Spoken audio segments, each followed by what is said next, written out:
Good evening, ladies and gentlemen. Welcome to the Burke County Board of Commissioners regular meeting for April the 16th, 2024 at 6 p.m. I'd like to note that all of our commissioners are present, Madam Clerk, along with our manager, attorney, and finance officer. I'll ask you to silence all your mobile devices. If you've got phones and such to make a noise, please take care of that right now so that they won't interrupt our meeting tonight. And I'll ask all speakers who come to the podium to be sure that the microphone is turned on so that we can get a good recording of our meeting tonight as you make your presentation. We're pleased tonight to have Pastor Tamika Garrison with us from Carolina Caring for our invocation. I'll ask her to come forward, and also following the invocation, we'll have the Pledge of Allegiance. That'll be led tonight by our county attorney, Mr. J.R. Simpson. So let's stand together, please. Let us pray. Gracious and holy God, we come to you in this time of meditation, acknowledging that you are in our presence today.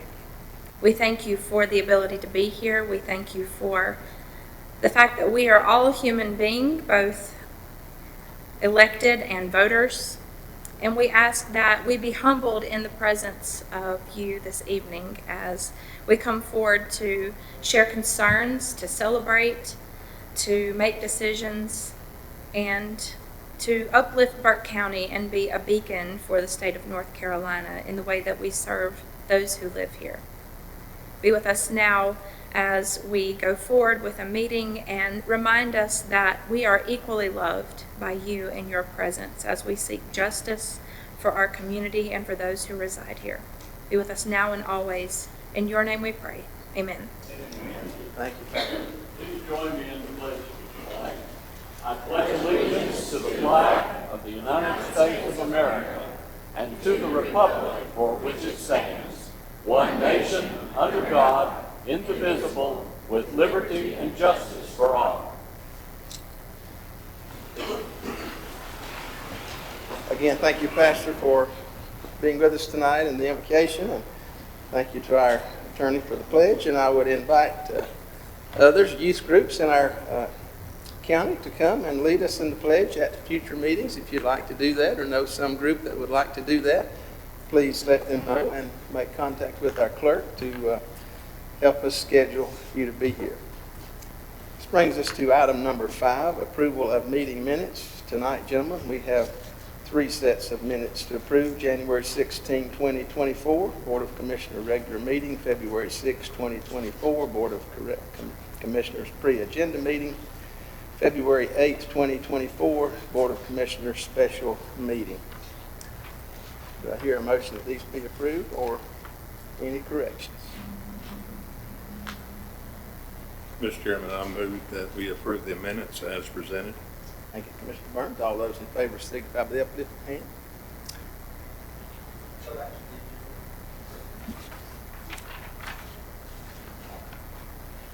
Yes, we need to approve the agenda first, gentlemen. I beg your pardon. Item number 4 is approval of the agenda. Do I hear a motion to approve the agenda as presented? Mr. Chairman, I make a motion we approve the agenda. Thank you, Mr. Smith. All those in favor signify by the uplifted hand. 5-0. Now we'll entertain Commissioner Burns' motion to approve these meeting minutes. All those in favor of that, please signify by the uplifted hand. It's 5-0. Thank you very much. Item number 6, presentations. We have a number of presentations tonight. And the first presentation is recognition of Miss Kathy Bailey. And we're happy to have Kathy with us tonight. And Kathy, if you will, come to the lectern there for just a moment. And we are very pleased to recognize her service to our healthcare system, UNC Health Blue Ridge, for some 19 years, I believe. And I've been privileged to be in this community all that time, and I've been privileged to serve on a number of committees and boards with Miss Bailey, and I want to commend her for her willingness to not only serve her employer, but to serve her community. And she's done that in a wonderful way. And so tonight we wanted to take just a moment to recognize her. And we have a special gift, and I'm going to ask the commissioners to come down front. We want to get a photograph and in recognition of Miss Bailey's service to our community.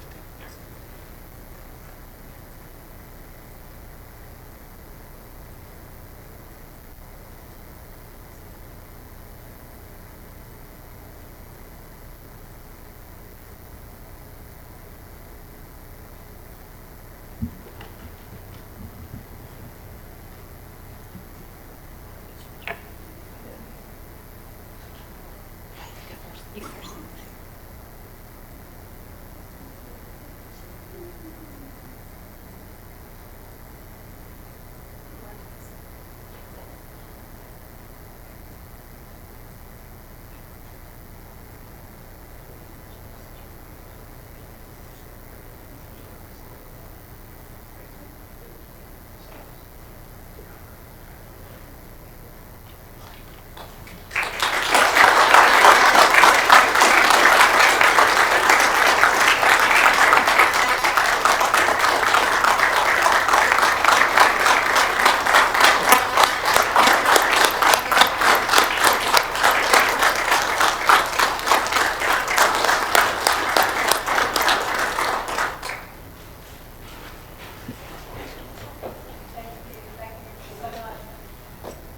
There you go.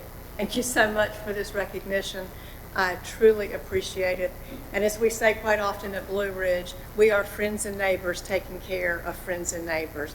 And I appreciate the support this community, this county shows us each and every day in allowing us to be your healthcare provider to take care of you and your families. We truly appreciate it. Thank you. Thank you very much.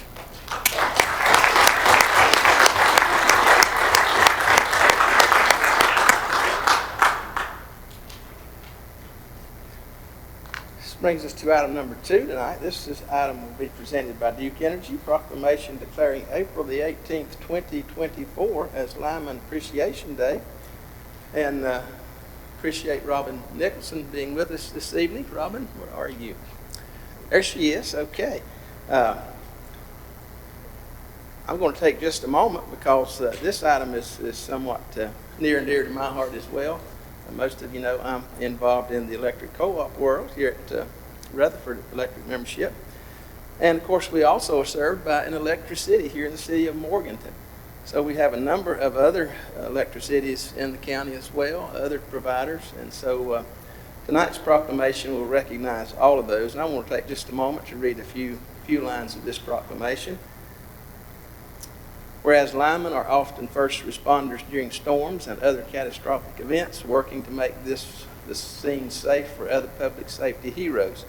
And whereas linemen work with thousands of volts of electricity, high-top power lines 24 hours a day, 365 days a year to keep electricity flowing.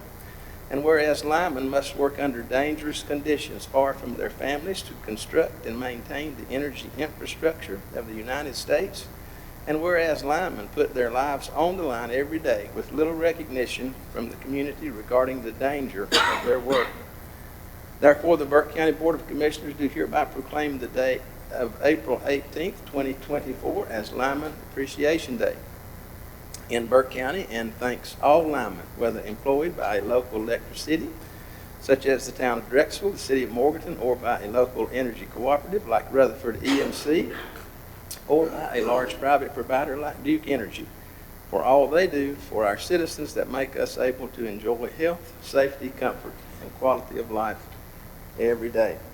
So, Robin, anything you'd like to say tonight? Please come if you'd like.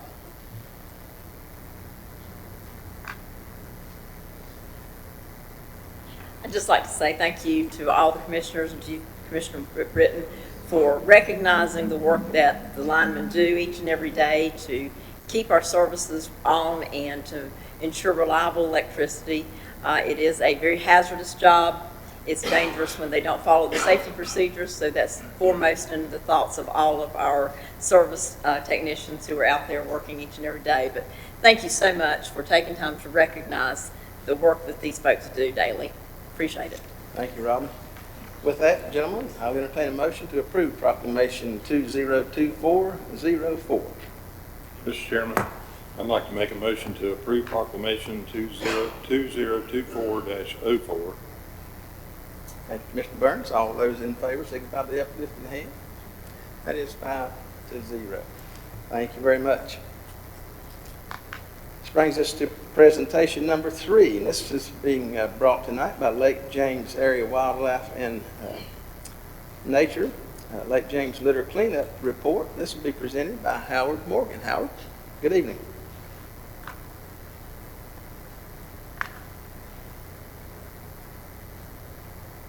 Good evening. Thank you, Mr. Chairman and Commissioners, for allowing us to come give this annual report of the Lake James cleanup, which was held March 16th. Thank you for your support. Garbage waiver, if we didn't have that, it cost us a lot of money to dump all. We had another record for 5.16 tons this year off the lake. That come from around. We also clean up the roads all the way around the lake.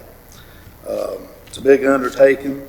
We had over 200 volunteers, 77 of which are high school students from area high schools. They come to get community service letters for their college applications, what have you. So my hat's off to them. They really hard workers. They come out and enjoy it. All of them want to get on the boats, but we don't have enough boats for them. So we give you a little overview of what we do. We got a crew, Jerry Fantry, who is our actual president of the Lake James Area Wildlife and Nature Society. He couldn't be here tonight, but he organized the roads cleanup. We have volunteers that come, maybe man and wife, and then they get 5 or 6 kids, and we assign them different areas on the road. We provide gloves, trash bags, grippers, vests, safety vests, road signs. We put out safety road signs that we own and put out. We've been doing this. This is our 20th year. It started actually in East Shores by a couple people just cleaning up one development at a time. The other developments got involved, and here we are. Everybody from Rutherford to Boone, people come from all over. But it's an important community service event that happens every year, and we couldn't do it without some of the folks like Rick Craig. I'm going to recognize him. He's going to tell you a little bit about what he does on the North Powerhouse side. Rick, you come up. How you doing? First of all, I'd like to thank Johnny and Scott for the job you've done as county commissioners. Thank you so much. Secondly, we joined the cleanup, like Howard said, we started 20 years ago, but several years ago I decided it was time for the roads, because everything on North Powerhouse that's on the south side goes into the Catawba River. Everything on the north side goes into the Lake James. We started picking up trash off North Powerhouse 6 or 7 years ago. The reason I wanted to talk today is we have a very big problem at what most of you know is the portage. Duke Energy put this place there. The no parking signs were there. It was supposed to be just a place for people to come out of the lake, walk down to the dam, and continue on their trip. But now it's turned into, I don't know how many of you are locals here, but it's turned into a sandy beach. There are at least 30 cars there during the weekend sometimes. There's campers there. There's people staying in there. We actually do another road cleanup separate from the one Howard does. We do it in November. In November, we picked up 24 bags of trash off of that one area right there, just around where the cars are parked in there. All of that would be going into the lake if not. We went back in March and we picked up another 21 bags after 5 months. So mostly it was broken bottles, diapers. They're standing there throwing the bottles down onto the shores of Lake James, and it's all going into the lake. So we're not sure if the county commissioners can do anything about it except enlighten Duke Power that we do have a problem. I mean, these people that are there, they're irresponsible. We do this for the love of our lake to try to keep it clean, and we'd like to know if you could help us do this. Thank you. Thank you, Rick.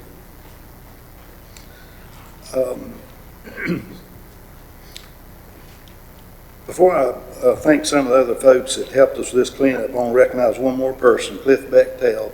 He does the organizing all the food for this event, and I'm afraid I'm going to forget somebody, so he's going to come up and Cliff, you'll briefly give us an update.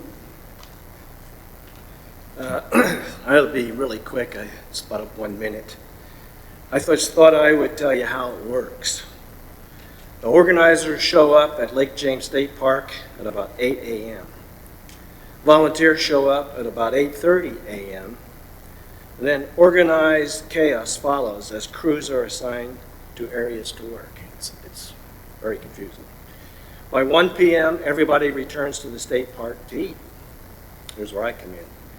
I gather the food from volunteer restaurants to feed 150 to 200 people and bring it to the state park by 1 o'clock because they're ready to eat. And I'd like to thank these restaurants for this year's volunteer food.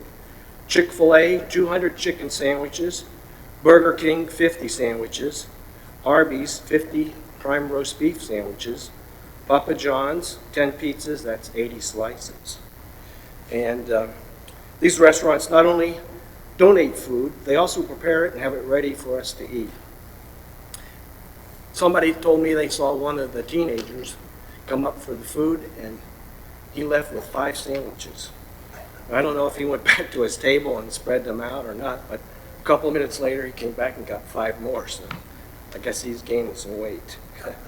Anyway, I think I've had experience doing these kinds of things for a while, and I think that this area of North Carolina, in my estimation, has the most generous people that I've ever seen. And I'm 81 years old, and I can truthfully say that. Burke County especially. I'm proud to be a citizen here. Thank you. Thank you, Cliff. Let me mention a couple organizations that help make this possible. First Republic Services for donating the dumpsters. Freedom High School, and other area high schools for sending the students. Sheriff's Department, Banks Heisman. Sheriff Heisman was there helping clean up. Deputies Caleb Green and Tyler Gant, and also EMS. They're always there to help us in case something happens. Do a great job. The Lake James State Park is one of our locations. We have a dumpster. They provide a front end loader. You might see it in some of these photos. By the way, that truckload is what come off North Firehouse Road, 2 of those off North Firehouse. This is a trailer we own. We keep all of our cleanup equipment in it. The pictures speak 1,000 words, so that's part of the cleanup. Also, Lake James Environmental Association, Todd River Keeper, Foothills Conservancy, Mimosa Boat Landing is where we have another dumpster, and they provide a front end loader there. But thank you again for your support, and we hope to be here again next year. Thank you very much. All right, thank you, and thank you to Howard and all these guys that helped to take care of this cleanup. Don't be bashful. There we go, there we go.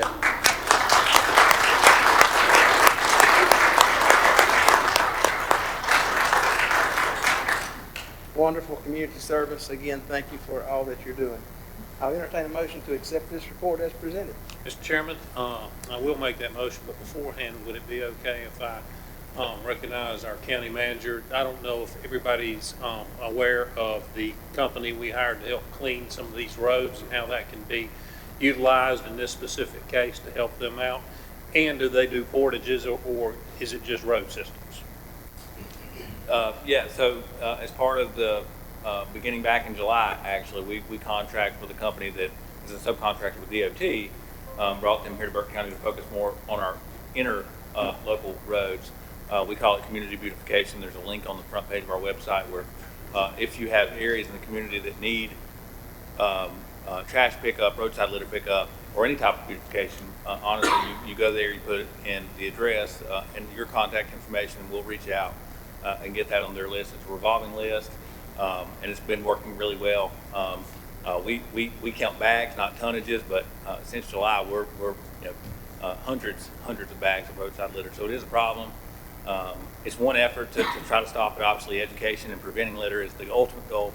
But until we get there, trying to keep it cleaned up is one thing that we're trying to do. So I don't know if that answers your question or not, but right on the front page of the county's website is a community beautification link where people can report problem areas, and we'll be there as quickly as we can. Okay, thank you. With that, I'll make the motion, Mr. Chairman. Thank you, Mr. Vice Chair. All those in favor signify by the uplifting hand. It's 5-0. And Howard, I'm going to ask you to come back up for just a second. We got a gift for some of your folks.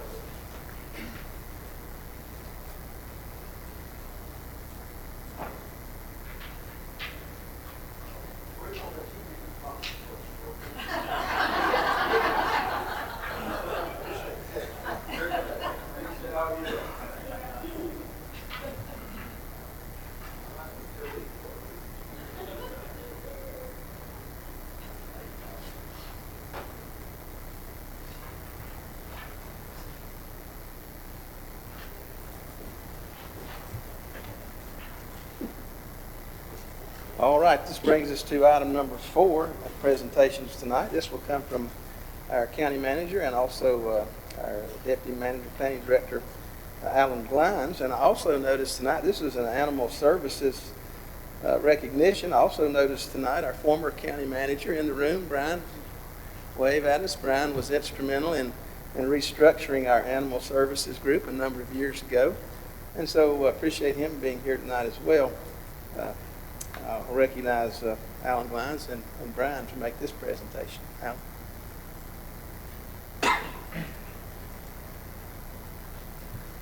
As Mr. Glines is coming up, I'll just say that professional development in this course that he's getting ready to talk about is something that I know that our team has worked hard on, and for our entire team and the board, we're incredibly proud of you guys' accomplishments. I appreciate Alan's help too, as my mobility is a bit limited today, so appreciate that very much, Alan. Well, this is a nice recognition for some of my colleagues in animal services. Animal services is an important profession and calls for proficiency with a complex skill set in order to be successful. Southern Utah University has developed a 6-month certification process, a management leadership certification, and an executive leadership certification for animal welfare professionals. Well, two of our own staff here, Elizabeth Guffey and Caitlin Settlemeyer, who is our director, and Elizabeth is our animal services coordinator. They've both completed training with Southern Utah University for this program. Elizabeth was completing the management leadership certification, which provides animal services managers, coordinators, and supervisors with the knowledge and support necessary to influence and manage change in their organizations. Helps people grow in their skill set. And Caitlin Settlemeyer, our director, she completed the executive leadership certification, which strengthens leadership skills and provides support for existing top-level animal welfare leaders. And this program is intentionally designed to focus on areas most critical to creating life-saving organizations. So with that, there are 2 presentations or certifications for our staff. Okay. Elizabeth and Kate. Thank you very much. Y'all want to get a photo?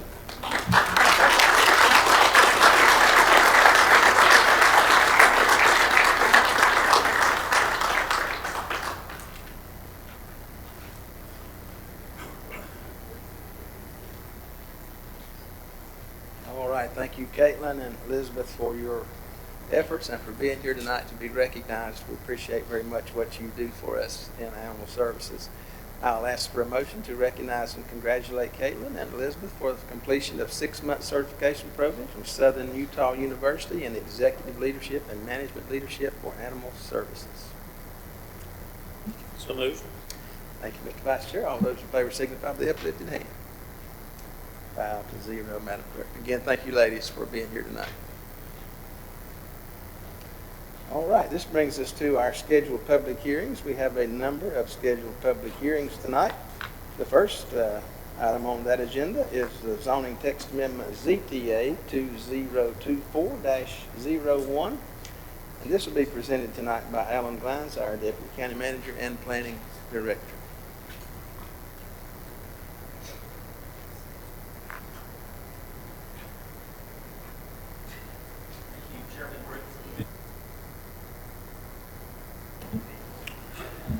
Thank you, Chairman Britton, Commissioners, and members of the public.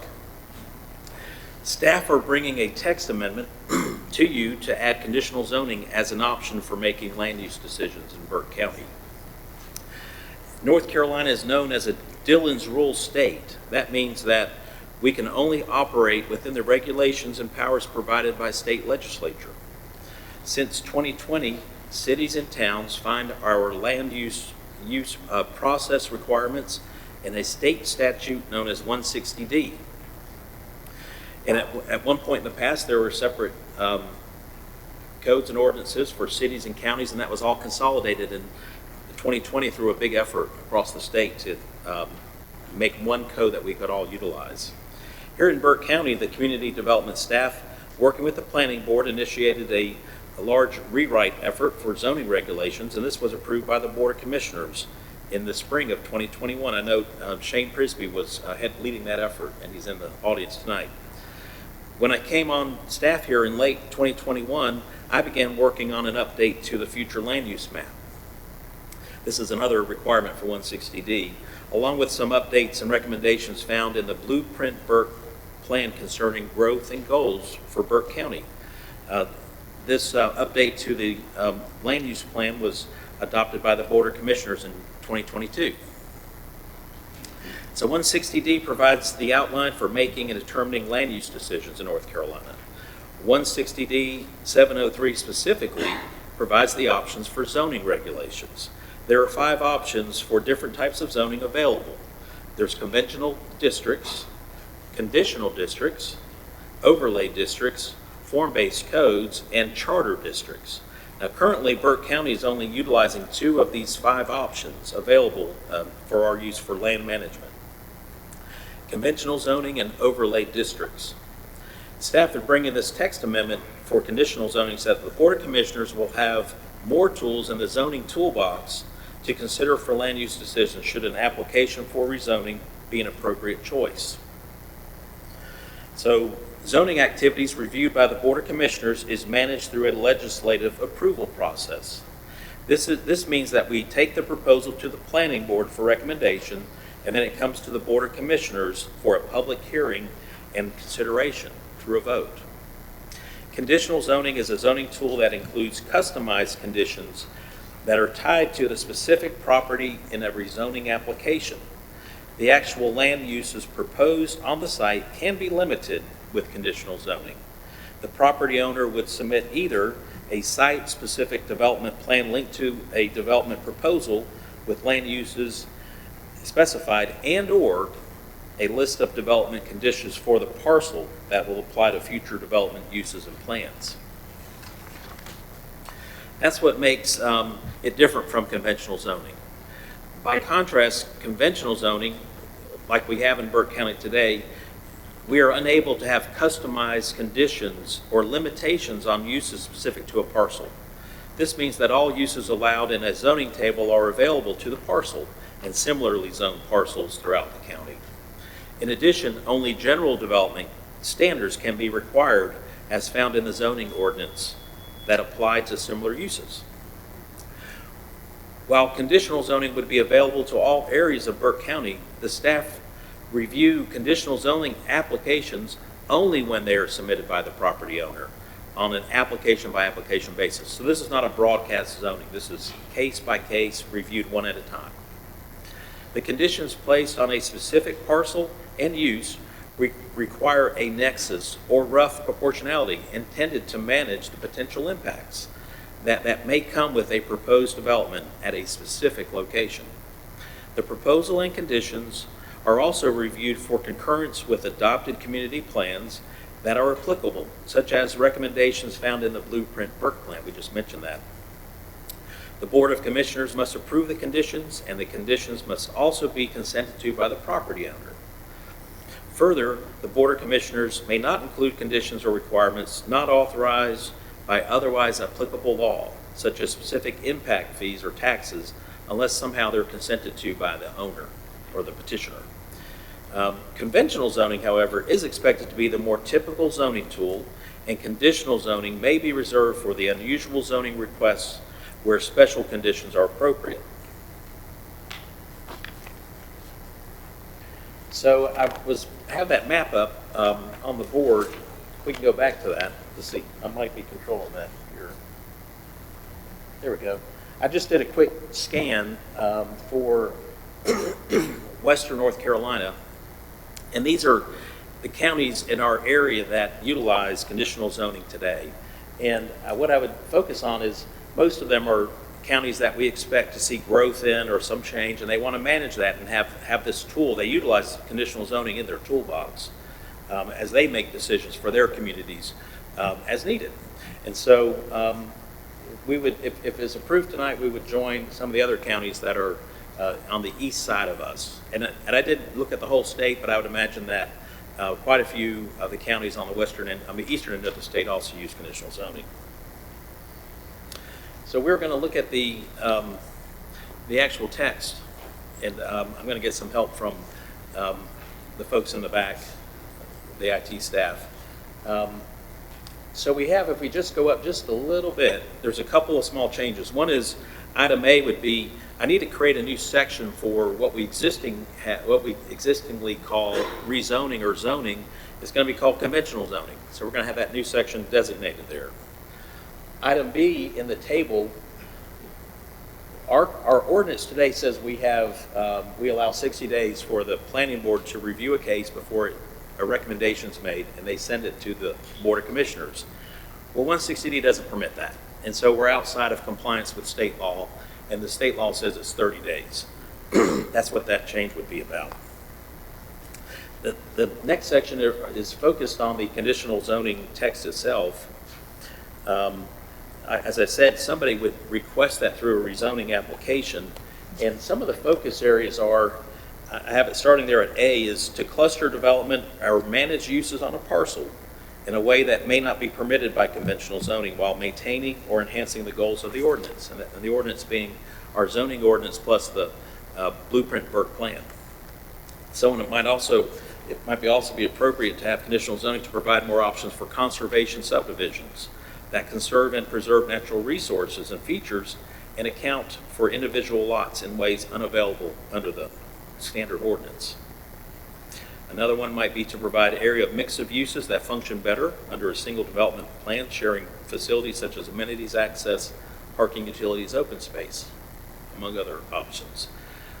Another way to utilize this might be to provide flexibility for site plan from specific dimensional or numerical standards of the zoning code where the intent of the ordinance is preserved or enhanced through the approval of a specific site plan and customized conditions, and also to provide for the design and operational requirements for some uses that might otherwise be difficult to manage or be out of character for an area without the benefit and approval of specific site plan and related conditions. So we have a section there called process, and that's how somebody submits an application. They tell us what they would like to do.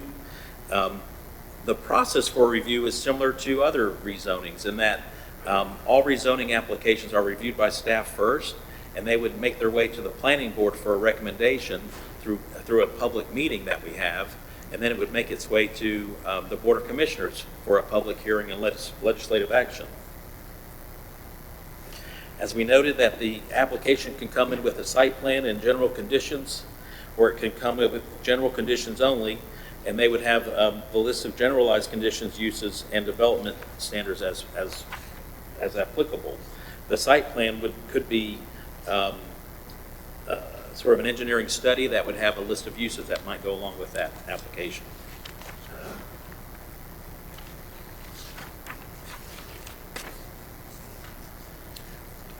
Through conditional zoning, we can be very specific about the uses allowed. So we make a note here that no use shall be permitted except those enumerated in the ordinance adopting the conditional district. So we can be very specific about what kind of things can happen in a site that has conditional zoning application. And then conditions, all standards and requirements of the corresponding general zoning district shall be met except those conditions agreed to in the site plan and development conditions. The conditions imposed by a conditional district may be more or less restrictive to the standards of the corresponding general use district.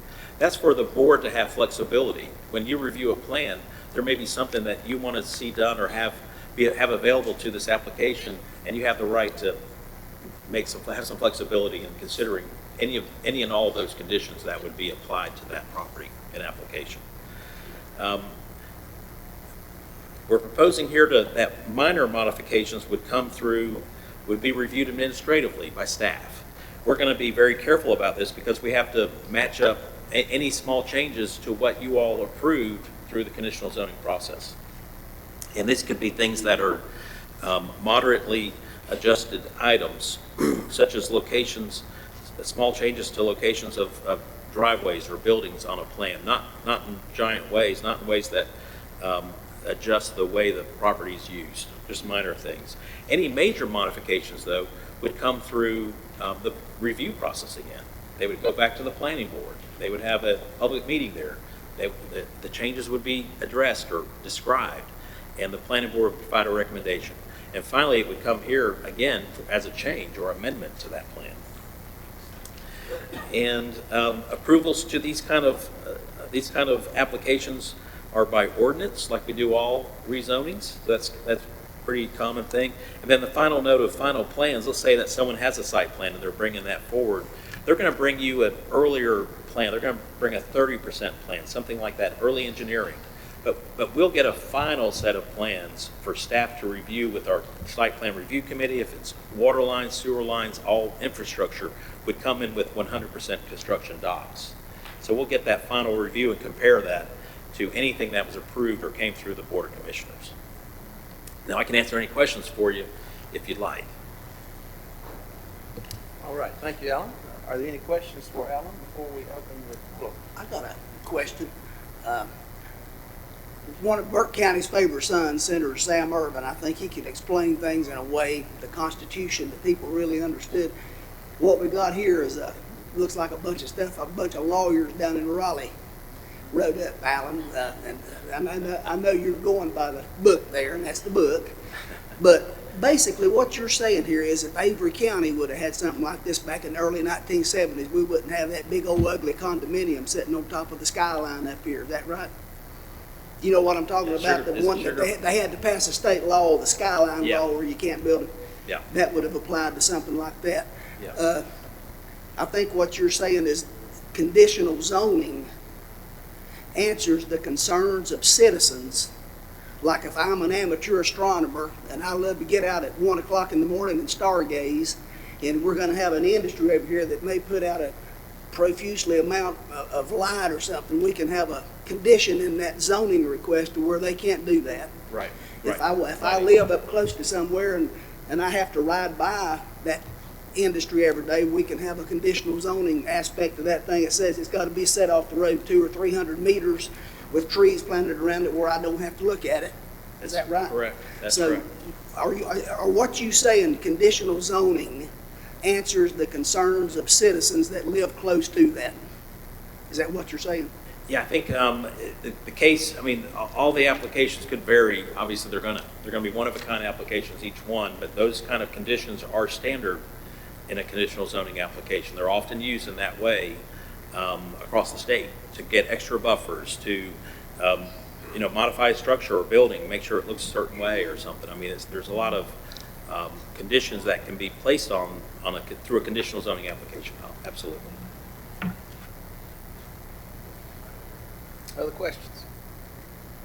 Alan, from a conventional zoning standpoint, if an applicant came to us under conventional zoning, would we still be required to act on that without any regard to conditional zoning, or would we be able to say, well, why don't you go back and come back with some conditional request? Legally, what do we have to work with? Yes. Staff will try to parse out some projects that might be more controversial or might have a better chance of support if they were conditional zoning, but we'll miss some of those. So as the project moves through, like an application would move through its review, planning board and others, there might be recommendations. Well, we would, a discussion. We would recommend this come back as a conditional zoning. The thing about conventional zoning is that everybody wants to know, what are they going to do there? Right? We ask it all the time. Actually, we kind of talk about it. But they're not really bound. In conventional zoning, they're not bound by any of those uses that we've discussed. It's what's in the use table that they're bound by. And so we can't add any conditions. Let's say they want to be a good guy, and we're like, well, they're a good guy, and they're going to leave a buffer. But I can only require them to leave a buffer that is in my ordinance, not anything extra. So I'll keep your 10 feet of trees, but I can't require 20 feet of trees because my ordinance doesn't have 20 feet of trees, as a requirement. So yeah, my experience with conditional zoning is probably 15 or 20 years of work with it. And there's a lot of back and forth with the developers or people who have a proposal, because I want the community here to be happy with the result, and I want you all to feel confident or comfortable with the request. So the staff have a role to play in that, working on behalf of land use plans and other things we've learned. to try to make the best application possible. Thank you. Any other questions or comment? All right, seeing here none. At this time, I'll open the floor for public comment on this particular item. Do we have anyone wish to speak to this item tonight? Okay, if you come forward, Yeah, thank you. please state your name. and Thank you, Chairman. Tim Roush, resident 1780. Nice to put a face with a name, Alan. We've corresponded. So I appreciate what you're trying to do. Obviously, I don't know if this has any implication timing-wise and things with what's going on with the development at the mega site. That's a concern for a lot of us. Face value, this sounds like something that gives us more control. I'm a little concerned when I see the paragraph that it says you can have more or less restrictions. So I'm just concerned about how this works. Does the public have, I mean, I think it's great if we have more input, if we can create better buffers. I mean, we're all concerned about what's going to happen there and how that rolls out, understanding the needs of the county and development and things like that. So I guess my question is, you've had the experience, again, I'm not a lawyer, so this doesn't mean a lot to me. How do you see this working? Does it change the input that we will have in terms of development and things like that? Is this a plus, neutral, or are there potential downsides to it from our perspective as residents and citizens of the area? So thanks, Alan. Appreciate it. Thank you. Okay, thank you. All right, Alan, if you'll kind of maybe make a note or two as we go along here, maybe we can respond to some of those questions. Yes, sir. No, I didn't come here tonight to speak about this, but I did come here maybe a year or two ago about residential zoning ordinances, which we had for a while, then it went away. So I believe every one of you gentlemen is an intelligent person. And like you said, there's a lot of like legalese going on here. I'm going to bow to your decision. You've got all the stuff in writing, and on myself, I will take what you guys decide. You're the law. Thank you. Someone else?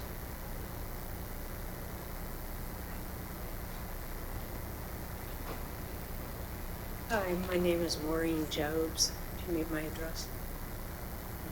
If you don't mind. 2242 Lake Forest Cove in Nebo. Thank you. Gentlemen, I want to thank you for the opportunity to comment on this matter. To begin with, I'm not opposed to conditional zoning.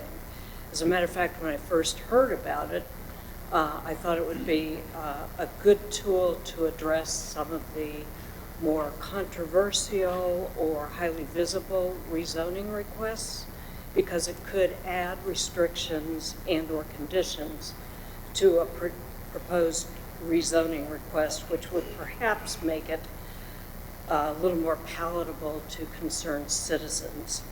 Unfortunately, in reviewing the proposed wording of the amendment, it appears to do the opposite, and it allows rezoning with less restrictions than the current requirements.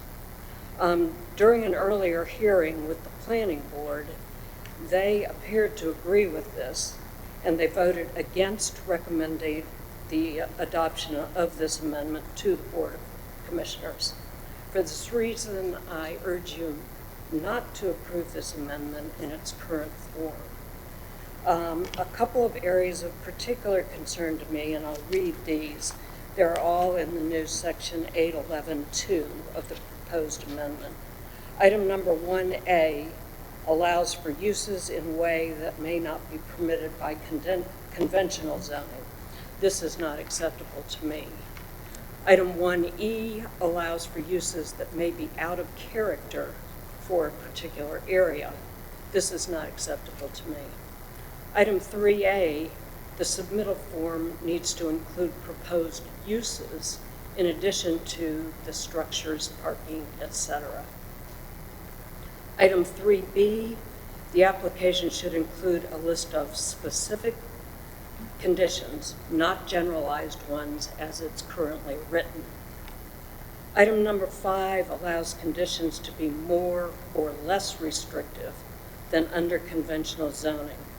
This, in my opinion, is not acceptable. The conditions should be more restrictive than conventional zoning. For these reasons, I urge you not to approve this proposed amendment unless it is rewritten to include clear language that requires the addition of specific conditions and restrictions for rezoning requests for developments that are not acceptable in the eyes of the citizens of this county to be approved under the conventional rezoning requirements. I thank you for your consideration. Thank you.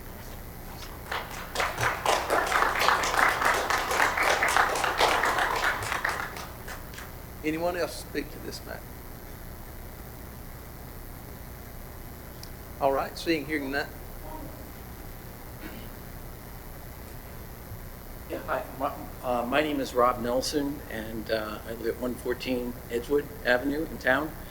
And it's just my own ignorance of the whole process. I've never been through a rezoning process, so I don't really have any context. When we talk about the public will have more input to the process, in the end, it's the board that makes the decision. And I'm not sure what the process is for we as citizens to have input. Obviously, this is all happening in the context of the mega-site proposal, and I think everyone's open with the fact that that's what's driving this. That that in particular is viewed as helpful for the mega-site, and I'm not against that, per se. I have some reservations, though, about the amount of information that we seem to be getting about the mega-site. This may be necessary due to non-disclosure agreements. I'm not familiar with how much industry normally allows to be disclosed to the public. I wish it were more. But in any case, I'm just wondering if this is the kind of thing where when the mega-site does come up, assuming it's under this conditional zoning thing, will the public be able to submit things in writing as suggestions, or is just going to be sort of like this meeting and we can say things at the last minute as it's about to be decided and all the details have been worked out and we just kind of voice our opinion at the very last minute? But yeah, so if that could be addressed somewhere to the public, I think that would be helpful, just so that we, who are not that familiar with it, know what the process actually is. So, thank you. Thank you. Any other?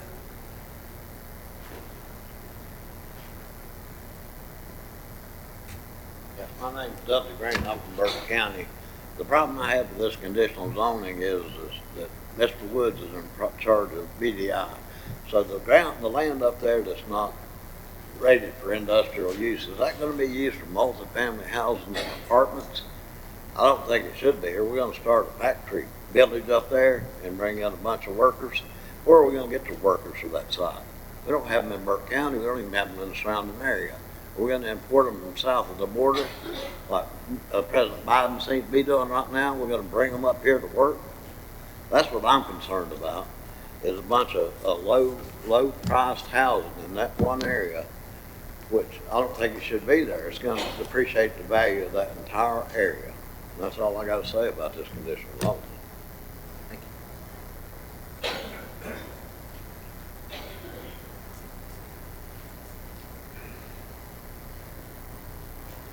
I'm sorry, I was signed up for later, but I think this is the right time. Do I need to state my name and my address? Okay, Teresa Stewart at 1629 Pisgah Preserve Drive. I'll be using the acronym BOC for Board of Commissioners, no disrespect intended. In regards to the proposed conditional zoning text amendment, I have the following concerns in section 8.11.2. 5 conditions or less restrictive should be removed. I think less defeats the purpose of having conditional zoning. It's my understanding that conventional zoning allows for variances through the Board of Adjustment. And NC 160D 703B makes no mention of less restrictive in conditional zoning. The March 28th draft presentation to the planning board did not provide an opportunity for public comment, even though it was on the agenda. No draft was posted in advance. In addition, the format of both the notice and agenda differed from past notifications. This change in format removed the option to comment in advance. It's an option which allows increased community participation. 160D 301 even says that the planning board duties, one of them is to facilitate and coordinate citizen engagement and participation in the planning process. The process was basically denied, no draft, nothing to comment on. Per the current zoning ordinance, section 812, text amendments, the planning board is allowed up to 60 days from presentation to review amendments and provide a recommendation before the text is presented to the BOC. This option was not presented to the planning board, only the options to approve or deny. I am concerned that the existing review processes were bypassed in a rush to present the conditional zoning amendment to the BOC, thereby avoiding public participation. And it makes me wonder, what other steps is the community, as the county, willing to bypass for a proposed project? For clarity, the text amendment was already included in the BOC pre-agenda notice and material posted March 27th, only one day before presentation to the planning board, March 28th. This implies the planning board had no bearing on the amendment. Having watched this disregard for process, my faith in our county system is shaken. Thank you. Thank you. Anyone else to speak to this item? All right. Seeing here none, I'll close the public meeting at this time. And Alan, if you don't mind come, maybe you can answer a few of the questions that were brought up before we vote on the item. Thank you, Mr. Chairman. Mr. Rouse, nice to meet you too. We've talked on the phone and emailed a time or two, I believe, but all rezoning requests, if it's conventional zoning, conditional zoning, whatever, follow a similar process of public notification. And so it's the same process, and that process includes a public meeting by the planning board, okay? And we, 160D does not require that we do a lot of notification for a planning board meeting. However, for Burke County, we do more than what the state says. We actually send, if there's a parcel that's being rezoned, we send letters to the neighbors of the meeting that the planning board's going to have. And 160D does not require that. So that's an extra thing. The other thing we do is we go ahead and place the Z signs, those big Z signs that you see in the community. We place those for the planning board meeting so people have early notice. So it's intended to try to get the word out. And that happens. And then for the Board of Commissioners, it's the public hearing, right? So the planning board has a public meeting. They don't have to do this, but they take public comment through the public meeting. So there's like a regular, the 2 to 3 minute kind of comment period that folks, the similar fashion. It's not a hearing per se. It's not the hearing that 160D requires, but it's a similar type of meeting where the public comes up and gives comments. So some of these folks, I haven't met Ms. Stewart before in person, but she and I have emailed regularly for the last few months. So it's nice to finally say hello and see her in person, say hello. Those things are the same. So the planning for the Board of Commissioner, we do notice in the newspaper. Do you know that we have to do that twice? We do it consecutive weeks. It's the 10-25 rule. We can't notice it 25 days before your hearing. We have to follow within that window. But we must get our notices in, the first one especially, at least 10 days before the hearing itself. So the public has tangible notice in a local paper of general circulation, and they can make decisions that's close to the meeting date. It's not months out and all that sort of stuff. So that's one thing we do. We do letters when it's a particular zoning request on a parcel. We send letters out not only for the planning board, we send them out again for the Board of Commissioner meeting. So everybody gets a letter, the Z signs are out there, and we're available to answer any questions the best we do. Now, there's a little difference with the Board of Commissioners. The clerk's able to put the entire agenda together online, so folks have notice. They can kind of be aware of something's coming. I'm going to look into that. I could call the office or call me or text email a staff member, but also have the board information is online for the Board of Commissioner public hearing, which is what we're having tonight. Any other questions?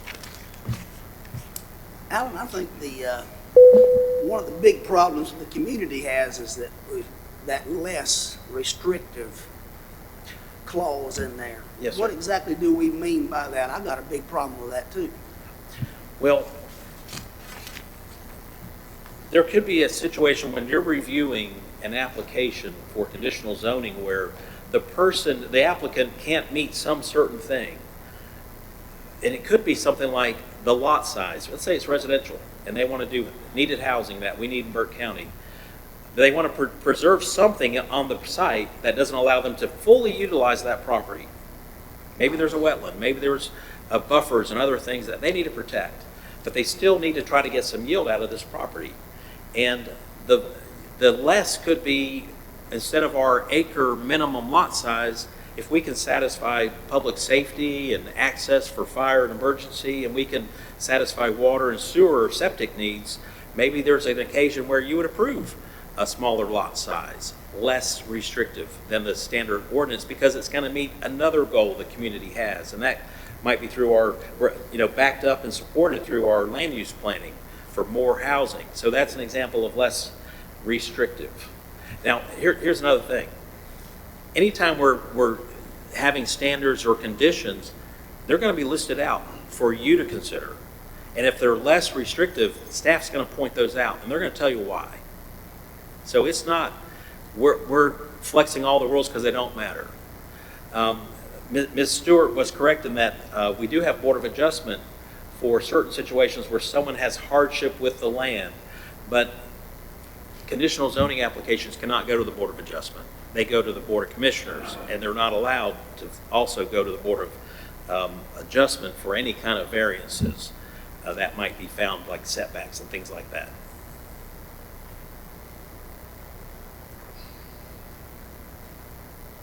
Other questions? So I think what I'm hearing is, though less certainly comes to mind off the bat, but there are some times when less might be in the best interest of everybody, and if we take it out, then we don't have any option to work with from that respect. That's kind of what I think I'm hearing. That's my feeling about it. I want to make sure that folks who are planners in Burke County in the future understand that working with the Board of Commissioners, they're able to find the right plans and adjust these plans to make something that the county can be proud of and wants to support. Okay, thank you, Well, Al. Mr. Chairman, is there a way we could make an amendment to that? And I'm no legal scholar, we got a lawyer back here, but could we include in the conditional zoning that the less restrictive is going to apply to residential and not to industrial/business? Alan, you have a thought on that? I think my thought is, why would you not want that option across the board? I mean, it could be as valuable to you in one area as not. I mean, it's going to come. It would come through the planning board and then come to the commission. If we didn't like it, we wouldn't approve it. So that's just my thought. Alan, you want to say anything further? You're going to see every one of these applications because they come to you one by one, and there will be a list of specific conditions that will come along with that. And if you're uncomfortable with something, that you don't have to approve it, or you ask for a change, or there's some negotiation with that. Sure enough, and the planning board's the same way.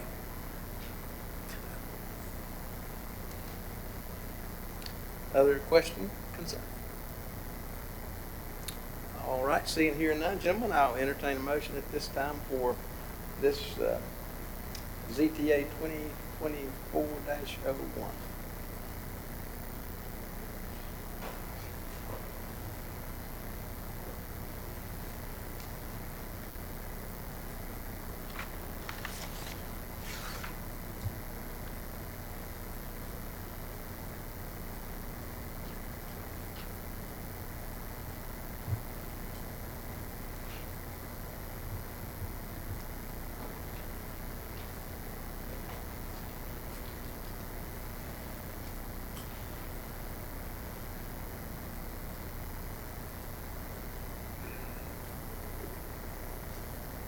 Any other questions on this item?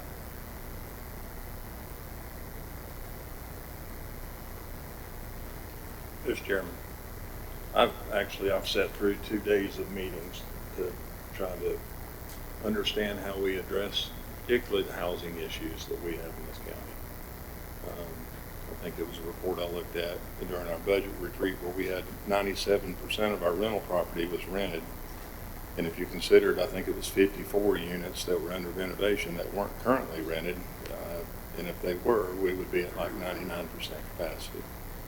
So I really look at, in the meetings that I've had the last couple of days with some grant writers and developers, one of the issues that has gotten into the way of residential housing has been zoning issues. Matter of fact, one of the developers actually used Burke County as a case example that he had ran into some issues with zoning and was unable to work here. He's a developer out of Buncombe County. So with that said, Mr. Chairman, I make a motion to adopt ordinance number 2024-04 to add a new section 8.11.2 conditional zoning and other minor changes to the Burke County zoning ordinance, and to adopt the following consistency statement. Zoning text amendment ZTA 2024-01 is reasonable and in the best interest of the county because conditional zoning is approved by North Carolina General Assembly with the outline for its use and implementation provided in the governing legislation, specifically North Carolina General Statute 160D-703. Further, conditional zoning is a useful tool to have available when making zoning decisions for Burke County and as a way to approve specific developments with conditions and manage potential impacts. Furthermore, the Blueprint Burke Plan action item 1.9 recommends adopting conditional zoning as a new way to promote development and investment in our county. All right, thank you, Commissioner Burns. You've heard the motion. All those in favor signify by the uplifted hand. Those opposed? Madam Clerk, that'll be 4-1. This brings us to item number 2 in public hearing, zoning map amendment ZMA 2024-01. This will also be presented tonight by our Deputy County Manager Planning Director, Alan Glines. Alan. Thank you, Mr. Chairman, members of the microphone. That thing goes off on its own. Thank you, Mr. Chairman, members of the commission, members of the public. Tim Newton with Lake James Marina is requesting a rezoning of a single parcel of land of 0.41 acre of land adjacent to the marina. And this is obviously this is Canal Bridge. The parcel's here. This is the marina. He owns that land and would like to expand operation to it. It's currently zoned residential 1, and he'd like to make that request for general business. This is a conventional zoning application. So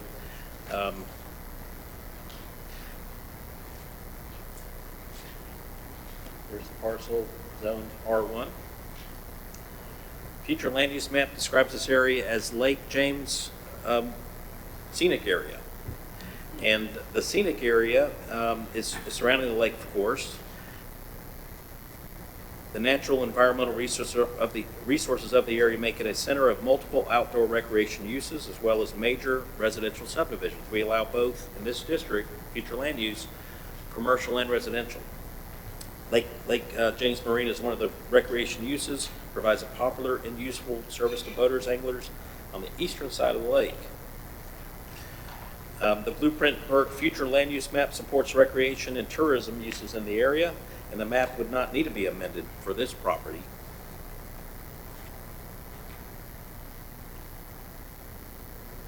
That's what we have. Planning board supported that during the review. We did take it to them, of course, and I can answer any questions for you if you have any. All right, thank you, Alan. Gentlemen, any questions for Alan on this item before I open the public hearing? Seeing here none, I'll open the public hearing on CMA 2024-01. Is there anyone here to speak to this item tonight?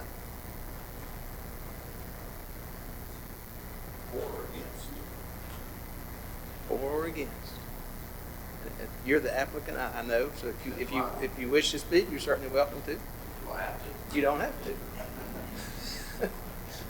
Well, first off, my name's Tim Newton, and I just want to, I guess, offer a thank you to the commissioners. The Lake James Marina project has been a very several years in rejuvenating that area and what it looked like before, and so without the help of Burke County and the commissioners, it would not be what it is today. And I hope you'll grant we have grown, we've been blessed, and we need more office space. So this is an old rock building that's been there. It's been an eyesore for years, and we want to bring it back to its beginning. So thank you. Thank you. Thank you, Mr. Newton. Anyone else speak to this item? Seeing here none, I'll close the public hearing at this time and entertain a motion on this item. Mr. Chairman, I got a question for you and Mr. Simpson. I'm a proud realtor with Colwell Banker Newton Real Estate here in Morganton. Tim's a great guy, but should I recuse myself from voting? I don't think so, but we'll let Mr. Attorney answer that.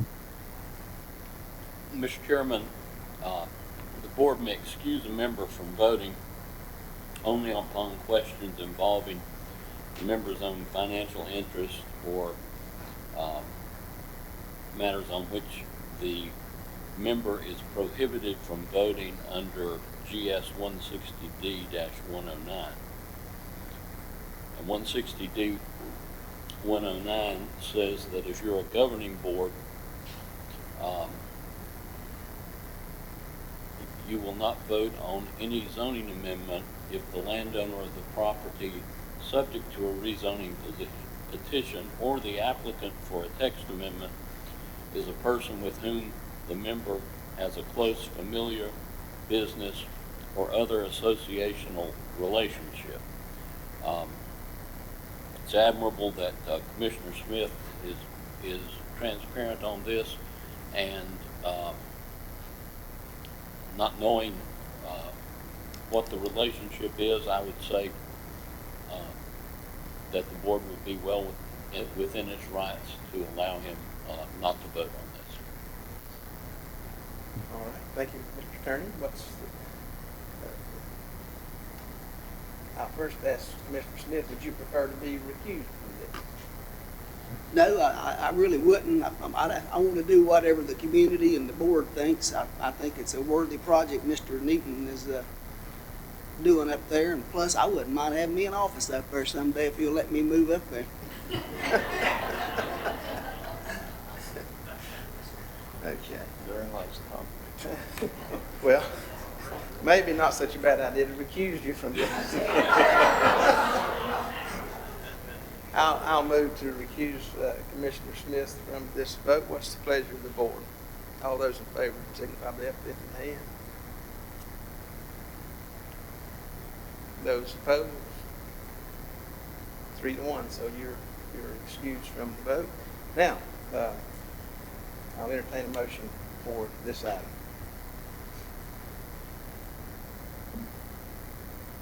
Mr. Chairman, I move to adopt ordinance number 2024-05 as it relates to ZMA 2024-01, a request to rezone 0.41 acres of land located at 8896 NC 126 Nebo NC and corresponding to PIN number 17433882242 from residential 1 to general business zoning district. The board finds the rezoning to be consistent with the future land use map because the Lake James Scenic Overlay allows a mix of residential and commercial activity supporting lake uses. Furthermore, the board finds that the request is reasonable and in the public interest because the rezoning will support the growth of an existing Lake James business. And number 2, the blueprint Burke Plan recommends the development of lake-focused recreational and tourism uses to enhance the area. Thank you, Commissioner Carswell. All those in favor of that motion signify by the uplifted hand. That is 4 0, Madam Clerk.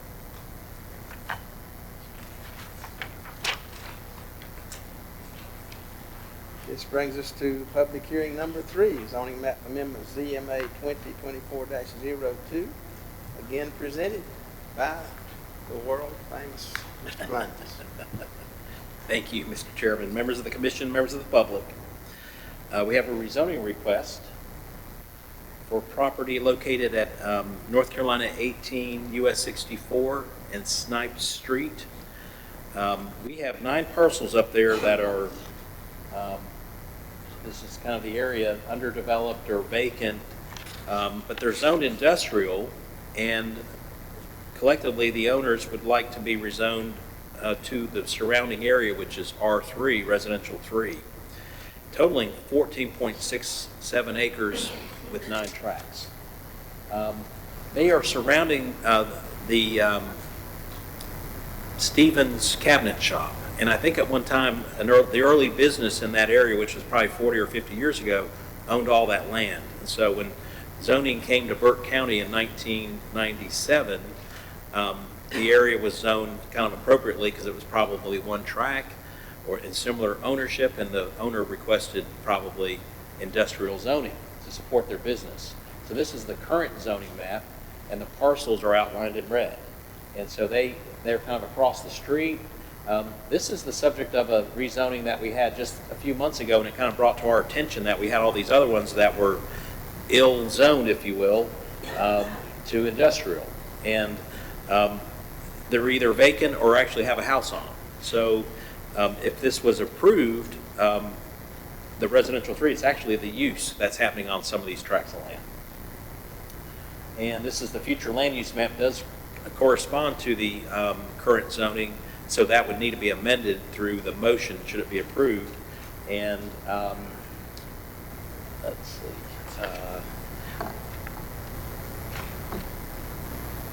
those parcels, many of those parcels would never really be used in a commercial fashion, and in fact, the cabinet shop doesn't really need any more space to expand. They've got about 4 or 5 acres there where they can occupy on site, so they don't need a rezone. So we'll leave that out. But if the planning board met on February 22nd, they did support that change for the neighboring for the uses of those properties ought to be changed to residential 3.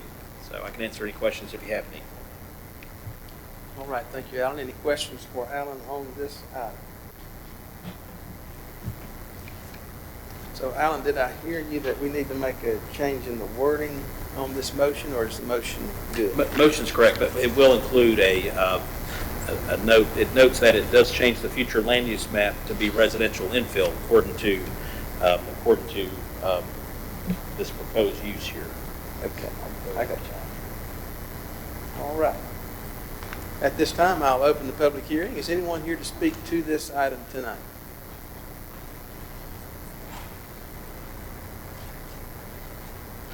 Seeing here none, I'll close the public hearing at this time and entertain a motion on ZMA 2024-02.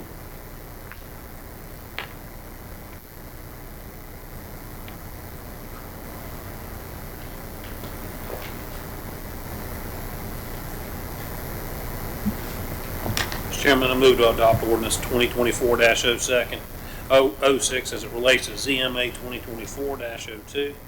A request to rezone 14.67 acres of land located off of Snipes Street in North Carolina 18 US 64 and corresponding to the property table, including PIN number 271-687-4321, 271-687-3394, 271-687-6003, 271-688-4034, 271-1688-2138, 271-688-1022, 271-677-0837,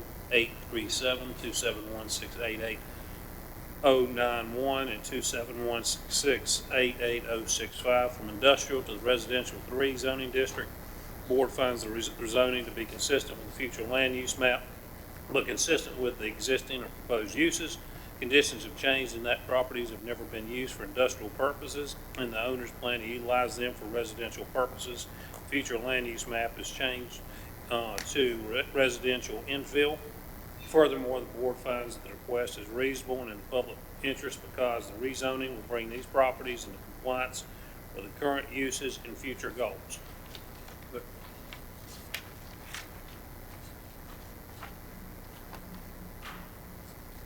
Number 2.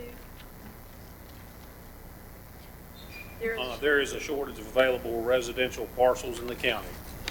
One sentence slip through, Madam Clerk.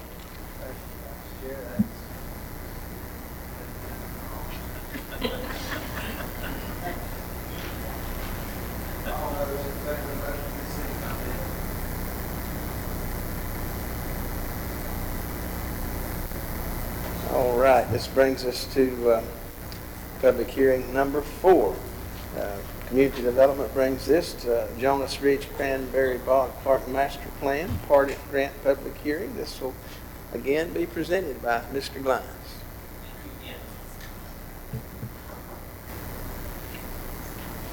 So I'm happy to bring to you the Jonas Ridge Cranberry Bog Park Master Plan and also to request support for a Part F grants that we would like to apply for to fund the improvements at the Jonas Ridge Cranberry Bog Park. Part F is Parks and Recreation Trust Fund through the State Parks Program. The Cranberry Bog in Jonas Ridge is a rare example of a high elevation mountain bog with many wetland species, including native cranberry plants. The site was formerly farmland, but in spite of this high impact use, the ecological values were not diminished. Recognizing the unique qualities of the property, the Foothills Conservancy of North Carolina sought to purchase it for its protection in partnership with Burke County. Since that time, Burke County has been developing plans for the new community park for Jonas Ridge. The proposed park master plan is being shared with the Board of Commissioners to seek public comment and to apply for this Parks and Recreation Trust Fund grant. We have a timeline for this project, this property that goes back quite a few years. In 2019, a 20-acre tract of land was purchased in partnership with Foothills Conservancy, and there was a carve-out up by the road at 181 near Ginger Cake Acres Road to develop a new convenience site. But the back portion is where the ecological value from the bog is kind of in place there. So there was a separation, kind of worked together but separated all the same.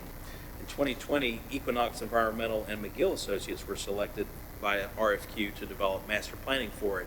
So there's been some master planning efforts since that time, and in that early 2020 and 2021, there was community input sessions for the park master plan to kind of share what could be done there and solicit public input. In Jonas Ridge area, there were over 50 comment sheets that were turned in, plus other communications. So that's quite a number for a small community up in upper part of Burke County. In 2021, the Burke County Board of Commissioners accepted the Cranberry Bog property from Foothills Conservancy, so there was a transfer into Burke County, and the North Carolina Clean Water Management Trust Fund holds a conservation on that property, still does. 2023, Burke County entered into a contract with Equinox to complete that master plan, which we're looking at tonight, and develop construction documents, which we'll develop after approval of the master plan. It'll happen, and so we're happy to have that be at that point. I'll share some of the features with you. So they went on a cold, icy day, and they were looking at the wetlands area, and I said, well, how'd you check out that, the water areas up at the park? And they said, well, it was frozen solid and we were able to walk across the surface. I was like, oh gosh, that sounds a little bit dangerous. But this is the convenience site. That's the three acre carve out. And there will be a new access road that will go one way, and it ties in opposite to Ginger Cake Acres up there, Ginger Cake Road. And that's a new one-way road. And there will be some parking that will be developed for the park in that planning work being done for the convenience site. The water areas, the wetland areas is all in the back here. And in fact, the stream kind of crosses the back of the property. There's an older home on the site. There's a plan to try to reutilize that and make it the first time ever a community room for Jonas Ridge up there, along with restrooms for the park. And the thinking is that we could have the attendants at the convenience site open the doors and kind of keep an eye on the restrooms, and community groups could utilize that room for meetings and such. But there's a series of walking paths that will be developed for the park itself. These will be fairly leveled, especially in the green here, and we'll utilize a combination of boardwalk and maybe some paved surface in some of those areas to make sure folks can really make that travel happen. There's also the idea that we could have a picnic pavilion here, and then a number of other facilities in the park itself. There's a concept to maybe have a little loop up through the woods here and make it a little bit longer, measure that out, and that could have some other uses on it. Now, the park planners were suggesting maybe disc golf, but I'm not sure if that's going to be needed up there for this corner up here of the park. There's a large meadow, and in the meadow, we would keep it more or less open. It wouldn't be mowed like a lawn or the front of the courthouse, for example, but it would be kind of kept clear of trees and maybe bush hogged or cut, once or twice a year, but not necessarily mowed down like a lawn type of thing. But it would be kind of an open area with trails going through it, and there'd be a number of pathways and other ways to circumvent that territory there. A concept that they've included here is a dog park. So there's not really facilities up in this part of the county for people to let their dog off leash and let them run and play, but the dog park could do that, and I think that might be popular with folks up there who have dogs but limited space to let their dogs off leash with, the area up there. And a little more detail here. This is a kind of an outer loop plan, and this would sort of meander through the wetland area and get people close to and learning about the wetlands. And there can be a combination, likely, of a kind of an earth path, if you will, and it's similar to what we use for Fauna Flora Trail. So there's another option here for some gravel, but I think this would probably fit in with that area up there a little bit better. And then the areas that are crossing the wetlands, we have to be really careful with that. There's some open water, soft soils, and other restrictions. And so the planners suggested a puncheon style crossing, which would be kind of flat boards that doesn't require penetrations into the soft bog, but have boards across, or a true boardwalk that would be kind of decked with side rails, to keep people on the pathway itself. And then another concept with fiberglass mesh that would allow water and rain to pass through. And staff's initial comment is probably this is maybe not going to work for us, but maybe the boardwalks would be the feature we could get along with most. And the decking on that boardwalk could be composite recycled material from plastics. And so we have a convenience site up there where we're collecting recyclables. Maybe this sort of ties in with recycling and those kind of goals that the county could have. And then a series of areas for benches and seating throughout the trail system. And there's obviously lots of options for site facilities like that.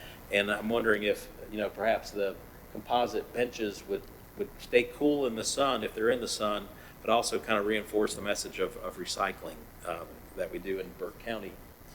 So that's open for discussion as well.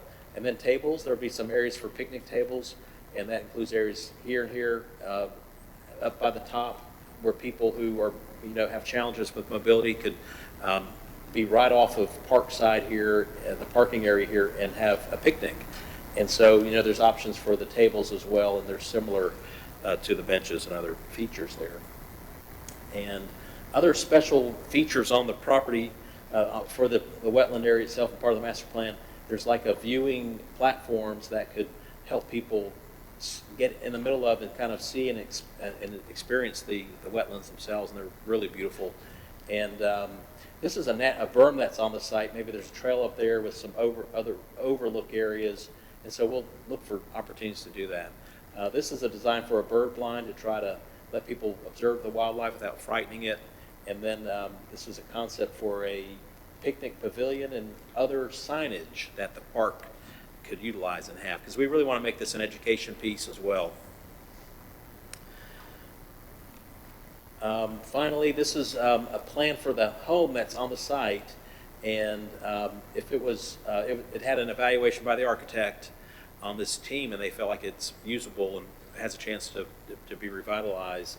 But this would be first floor, a small lobby, restrooms, and a meeting room that we talked about. And there's a kind of a terrace there already, and then upstairs could be storage, maybe an office. And then this is a few photos of the meadow itself. This is sort of the wetland section there. There's a lot of water.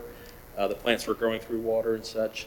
And this is a group of community members and the two young people who are kind of hard to see, but they were North Carolina School of Science and Math interns with Foothills Conservancy last summer. And so they were working with the Conservancy, and we met up there to kind of walk around the facility. But I could imagine that a lot of student use and discovery could happen through this bog and wetland area. So that is the conclusion. I'll leave it on the main master plan sheet, the concept plan, and I can answer any questions for you. All right, thank you, Alan. Gentlemen, you've heard the information. We covered it also in the pre-agenda. I'll ask if there are any questions for Alan before we open the public hearing. Seeing and hearing none, I'll open the public hearing at this time. Anyone here to speak to this item?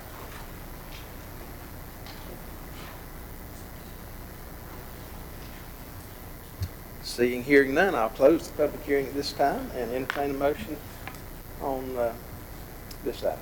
Mr. Chairman, I move to adopt resolution number 2024-07, approving the master plan for the Jonas Ridge Cranberry Bog Park and directing staff to submit the application for the Parks and Recreation Trust Fund grant.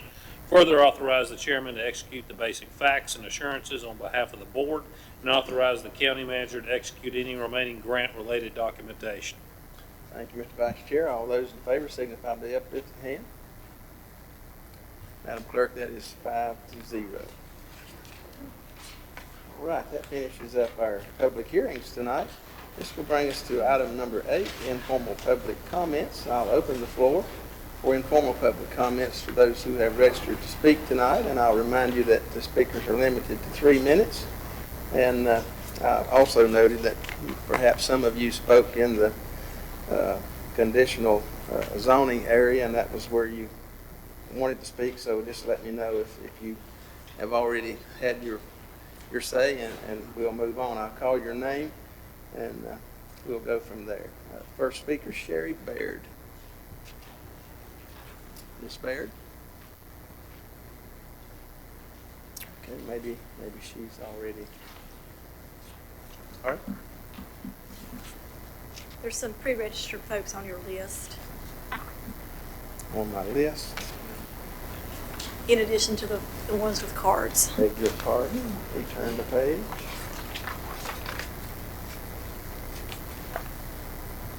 Okay, I got you. Thank you. I had not seen those. Clint Patton.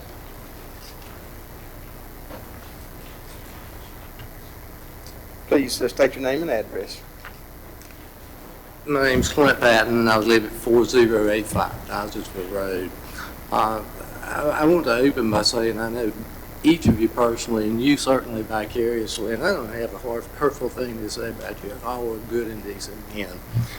So that being the preface of where I'd like to start, I've come to meetings and I've listened and I've watched, and I've tried to make sense of the project, and I'm here to talk about the industrial side. And I respect the manager's obligation to come up with funding for all the departments' wants, needs, services, and everything for the county, and it's a monumental task. But I would ask each of you, I'm not against industrial growth and development, and I live directly across the road from the site. So,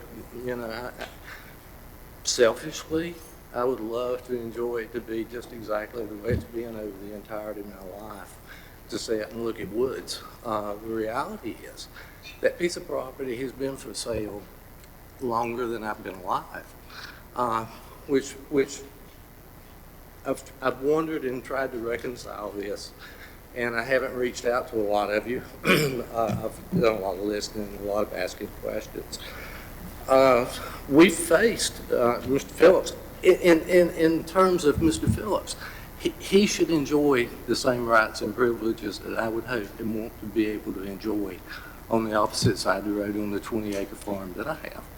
He has a right to sell his land, and it's been for sale for a long period of time. So I look at the project, and I wonder, how did we get here? You know, there's lots of controversy, lots of animosity, lots of uncertain times. You guys have felt really beat up, and maybe it's all unfair.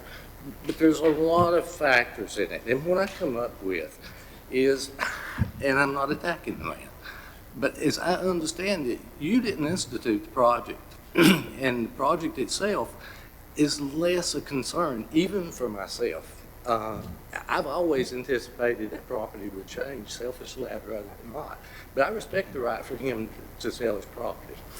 The scary thing to me is how did it become the priority it is today on the magnitude of scale that we're looking at. And I think that, in a nutshell, is what's caused a lot of this.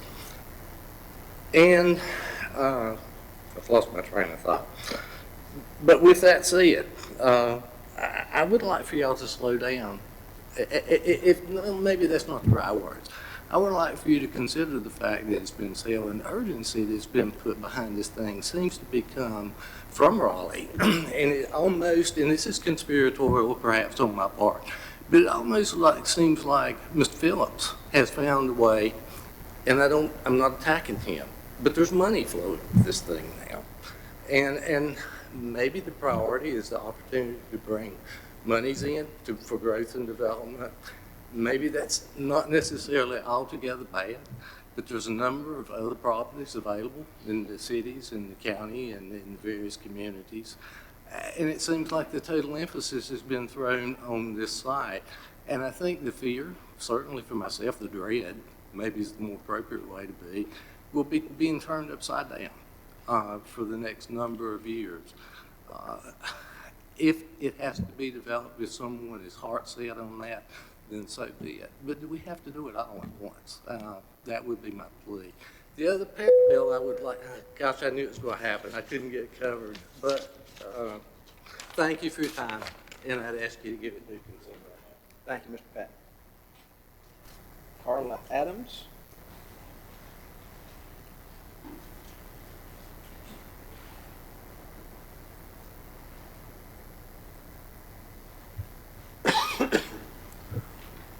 I am Carla Adams, and I have a family home off of 70 where this mega site is going to be built. Hopefully not. But I've listened to plans on beautifying parts of some areas of Burke County, and you're planning on destroying other parts. It's a beautiful area we're out there. And did you know that the PFAS, do you know what that is? That's chemicals, also known as forever chemicals. These are in lithium batteries. They're toxic even at an extremely low level, posing a significant risk to the health to our community where we have lived, not you, not your backyard, our backyard.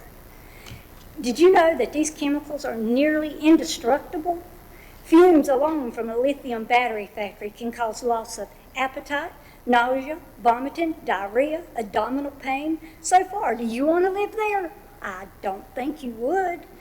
Lithium can also cause headaches, muscle weakness, twitching, blurred vision, loss of coordination, tremors, confusion, seizures, and comas. Doesn't sound like nature's playground. Sounds like deadly playground to me. And can you justify? You're justifying it with jobs. Well, who's going to pay the medical bills? Who's going to pay for the health issues? Have you read about the lawsuits? The list of lawsuits. One was for 3 former owners and operators, 7 arrangers, and I tried to look that word up to see if that meant what you were, arrangers of this factory coming in. Material, the transporters that sent hazardous materials in and out of the facility. Guess that would be the Southern Norfolk Railroad. In Greer, Exide, one of the world's largest car battery makers, gave up their site in 2020, but its legacy remains. It's buried in toxic soil and lurking in the bodies of people who worked at the plant or people who lived nearby. Another Exide building was demolished, in 2016. EPA is still cleaning up and finding levels of lead. What about the batteries that explode into fire? Did you know that some factories just dump them into water? Where's that tank of water going to go? Where are you going to dispose of it? So do you understand this is not a rational, well-reasoned decision for Burke County or its residents? Or is it just greed leading the way? And you gentlemen seem to be in that line. I hope you sleep well, knowing what you're doing to the families and the land if you let this pass. And I am really, really ashamed of you as our commissioners of Burke County if you let this pass. Thank you, Ms. Adams.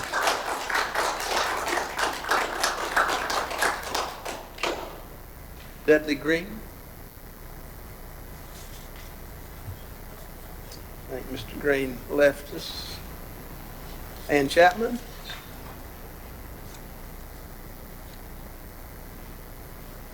I'm Ann Chapman. I live on Old Highway 70 West. Thank you for letting me be here.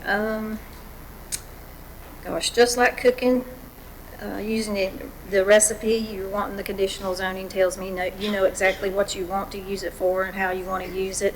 Why else are you so concerned about getting it passed before starting this recipe for disaster? You've named this land Great Meadows Megasite. This area is proposed to be used for a megasite. There are numerous planned megasites close by that I bet they use conditional zoning as their main ingredient.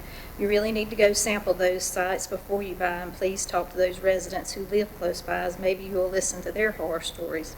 Nobody likes big surprises that involve taking their homes, living near a toxic wasteland, and will potentially begin killing and polluting our water and air. More than trash will be needed to clean up in Burke. No one can guarantee that something won't happen here. You said you've known about this for some time, so you have the cooking playbook. Tesla and the other electric cars data showing they are failing, that's a fact. The majority of people do not want electric cars. They are not ideal, and it's been proven. Why should Burke County sacrifice our resources to something that's showing it won't make it? For over 30 years, I saw the big government textbook in action. Somebody comes up with this so-called new big idea, the gimmick, and that's a total waste of time and money, but they're able to sell it to the state. The state spend big money on it, and then the people realize it's junk after they buy it, because the state forces the workers who didn't need it to say it's wonderful. That's the first and last letters of bogus. On the big idea, seller has left town, took the money, and the workers are left in the field to clean up the bogus mess. But sadly, that's how big government operates. They'd rather spend and waste money on stuff than need or even have a clue about common sense stuff. They don't ask people, and they just ask the greedy outsiders. Burke County is not a big government and should not be following other counties or cities or states. We are unique and we have lots to offer. We are a rural county. Please stop the vicious cycle of caving into whatever big government is pushing that's not right, suitable, or good fit for our area. We are not Hickory, Lincolnton, Charlotte, Albemarle, Spartanburg, or Asheville. People used to love those places until big government progressed and stole their identity. Where will people go and escape from those mega sites? Don't listen to big government. Listen to the people that vote for you and you represent. Build a mega site, kill many things. Building a mega site will kill many things. And what will happen to Burke Nature's Playground and our tourism money? Think of other economic solutions beneficial to our county residents. Stop big government bad ideas before it kills our county. We are not a movie. Build it and they will come idea that has failed. Kathy Road sits vacant, waiting for 16 years. We do not need another failed industrial site. Have BDI do their job, not cater to greedy outside property sellers. Listen to the people and stop this. Thank you. Thank you, Ms. Chapman. Patrick Stevens.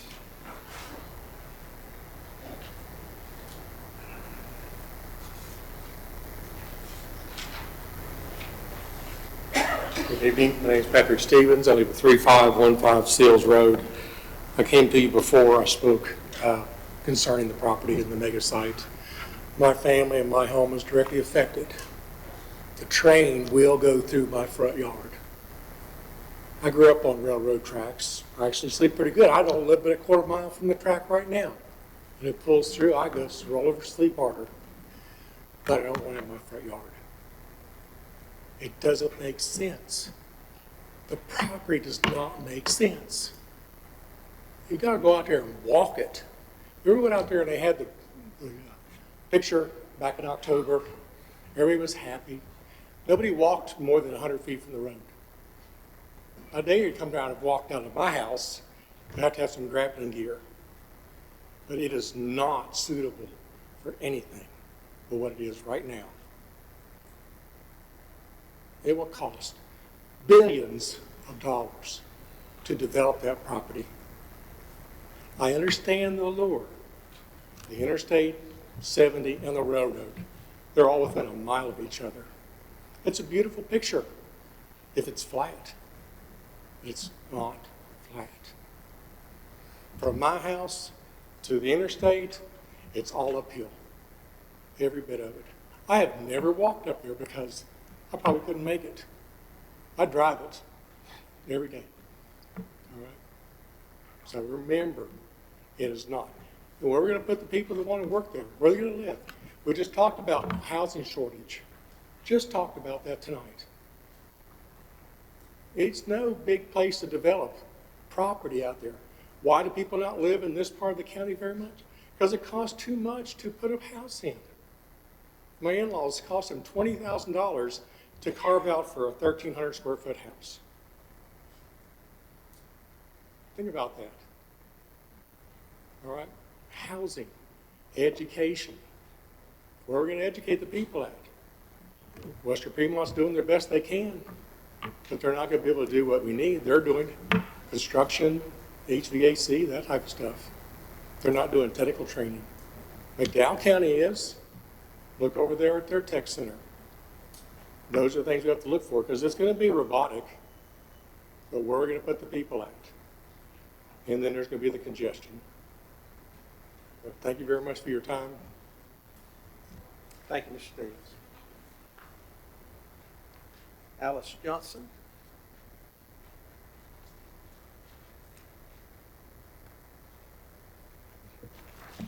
Good evening. My name's Alice Johnson.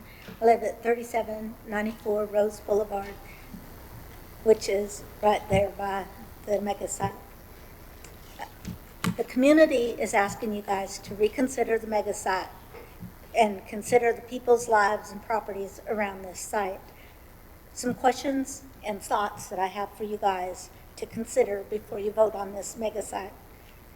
In short term, is a short-term gain more important than overrunning this county with hundreds of more people and overcrowding our already maxed out infrastructure?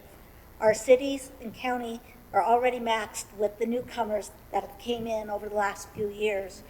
Our EMS, police, and road systems can hardly keep up with what we have now. The only gain that I can see from this site being built is for the landowner and BDI. It is not a gain for Burke County. Also, have you looked at the lifespan of these mega sites over the areas, not just here locally, but nationally, and here in North Carolina? These sites have a lifespan of 5 to 7 years after being built. Then they're left with the monstrosity of an ecosystem that has been destroyed and that may never come back from destruction, buildings that will stand empty for years, not to mention the lives in the communities that have been there for generations and now are destroyed because of these mega sites. Excuse me. Why is this board so set on ruining the lives of the people and the property that are located around this site for the almighty dollar? Burke County is known for nature's playground. A mega site on the way to Lake James and other recreation sites is not a nature's playground, and it will destroy the residents of Burke County that live here. Ask yourself this question. If your house was sitting where my property is, which is bordered on 2 sides by this mega site area that's being proposed, would you be standing here where I am right now, trying to fight this so it's not in your backyard or your front yard. I think this board should take it upon themselves to say what is right I think this board should not take it upon themselves to say what is right or what is wrong for the county and enforcing it upon us with no choices or even to be able to vote against it is very erroneous and should be unlawful to not let us speak and say what we have, what we would like for our counties to look like. Listen to the people who have voted to put you into this office. Respect their wishes to keep the site out of our counties. And I want to thank you for voting against the conditional zoning, because I have not heard one person stand up here and say that they were for it. Everybody has been against it, yet you guys voted for it. And that is not what the county is wanting, the people. So, thank you. Thank you, Ms. Johnson. Carla Kincaid.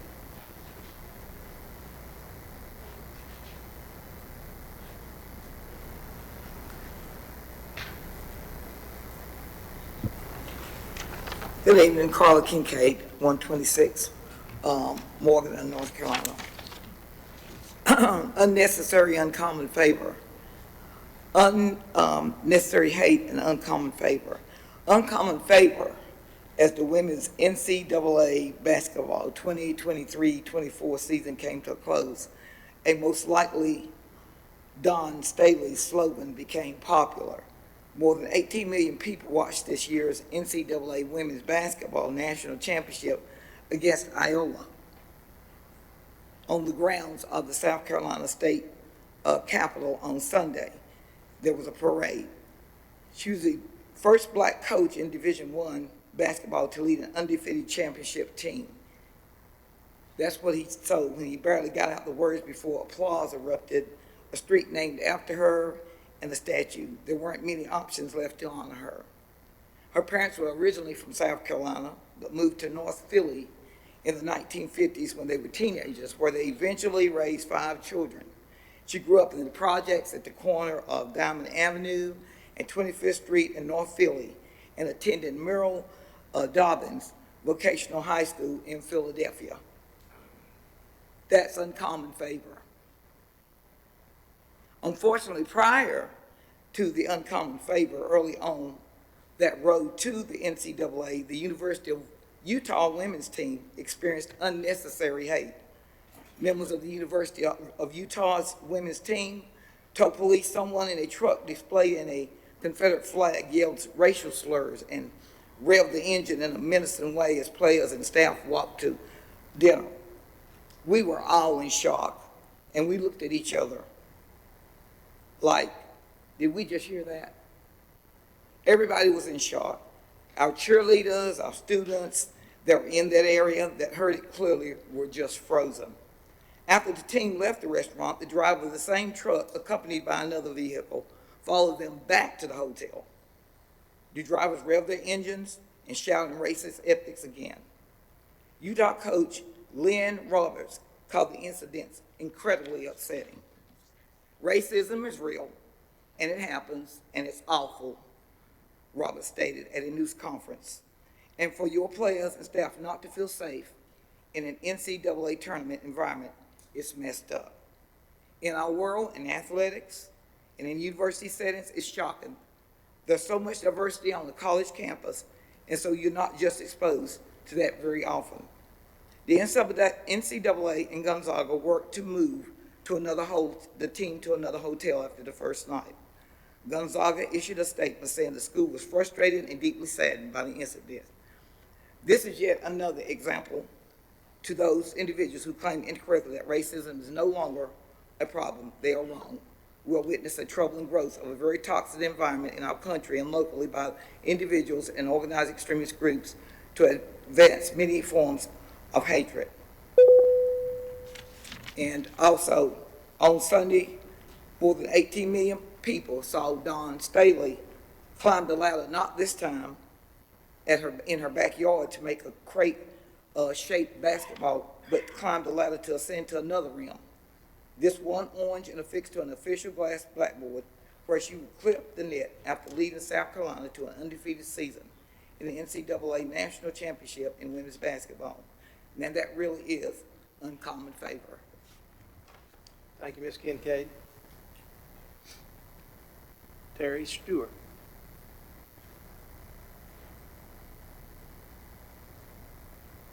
Terry Stewart. All right, I believe that's all the names I have. Sorry? May I speak? Did you register to speak? No. Mr. Attorney, what's the ruling? You set up requirements. If people don't meet them, you're entitled not to hear from them. You also have your commission chair's prerogative on that. What's the pleasure of the board? Mr. Chairman, I say let her speak. All right, come ahead. Thank you. Thank you.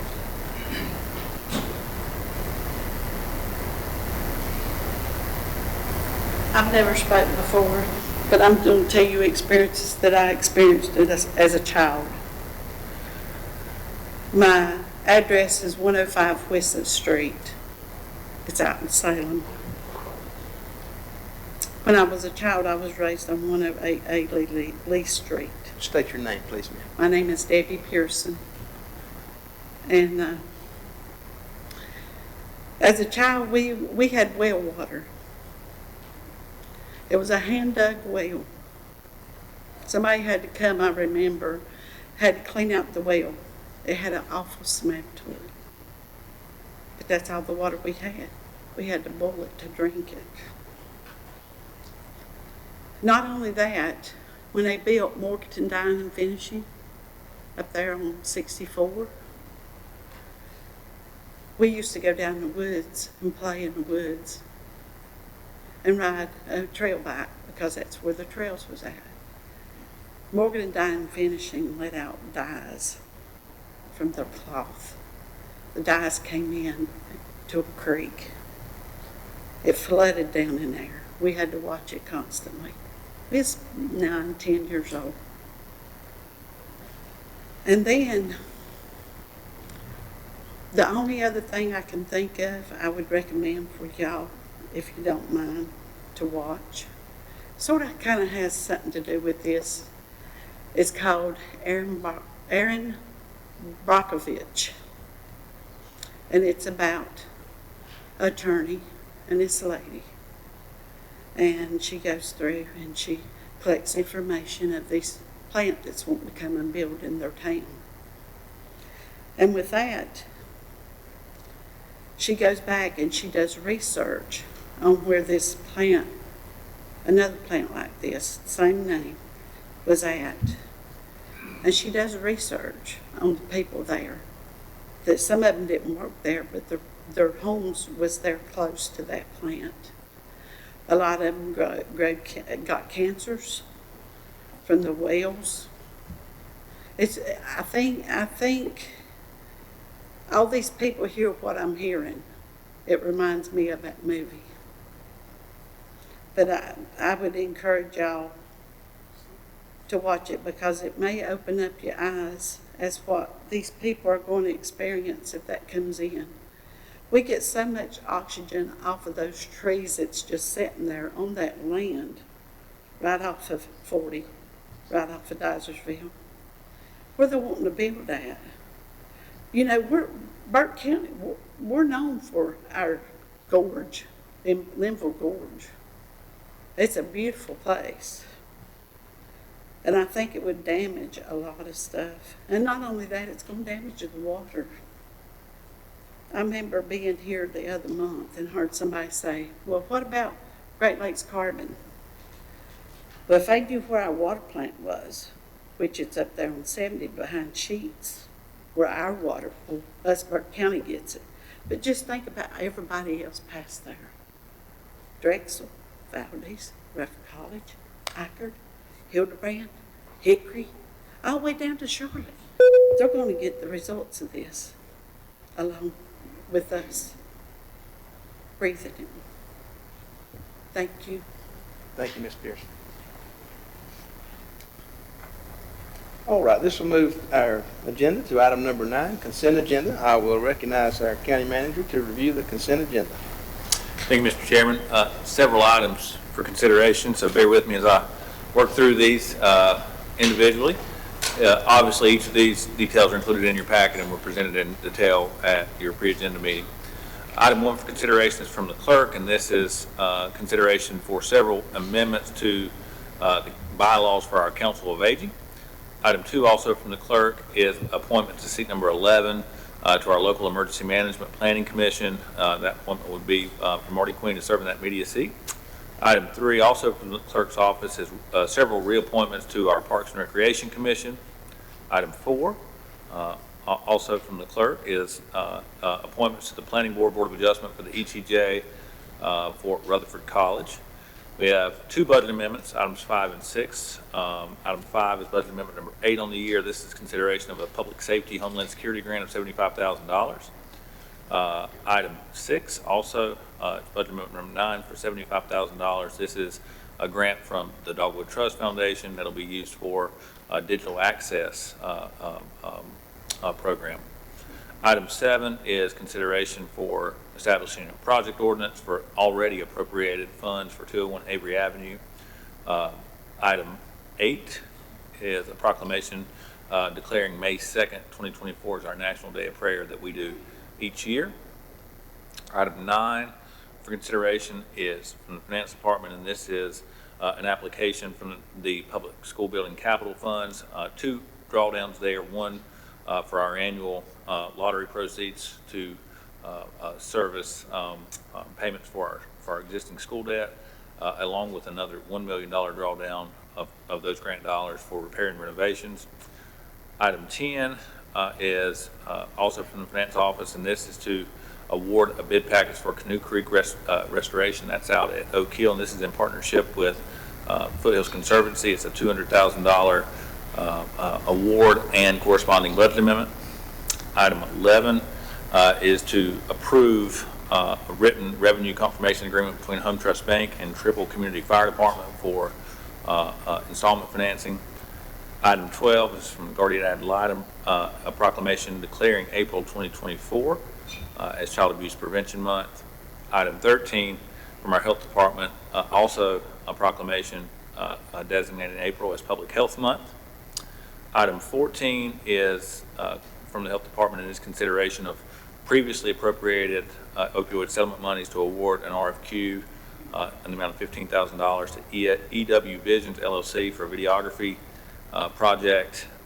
Item 15 from our tax department is your collection report for March 2024. And item 16 is your your monthly release and refund report for March 2024. Mr. Chairman, that concludes a very lengthy consent agenda, but I'm happy to answer any questions you may have.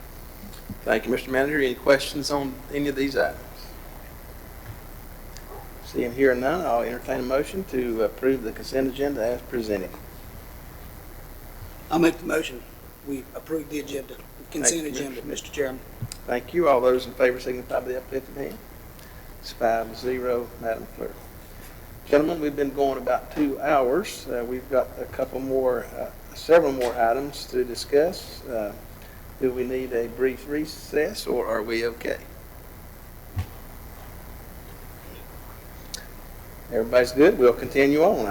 Item number 10 on the agenda is items for decision. First one comes from our Human Resources folks, Policy Modernization Phase 1. This will be presented tonight by Joe Lutz, our HR Project Policy Manager. Good evening, Joe. Good evening. I have a very short presentation, about 350 slides. I'm just kidding. I gave them a chance, Joe. I saw it. You want to reconsider that request for a leave, right? Yeah, there. Thank you. As the chairman said, I'm Joe Lutz, Manager of Project and Policy for Human Resources Department. Glad to be with you tonight. This is phase one of our policy modernization initiative. By way of review, back at the beginning of this fiscal year, you set 5 focus areas for your strategic plan. Number 5 was to become an employer of choice. Tonight we're talking about a policy change to be one of the first pieces of that. The employer of choice focus area number 5 has a number of operating objectives that align the organization with that focus area. Compensation and classification study, which is underway. Baker Tilly is working on that. You gentlemen have seen that at your budget planning meeting and have heard some updates on that. We have to adjust policy so that we support that, the outcome of that study, and move us into determining for more fair pay grades and salary. Excuse me. Substantial equivalency. This is sort of an obscure term for the general public, and coming from private sector not too long ago, it's pretty obscure to me, but OSHR is the Office of State Human Resources.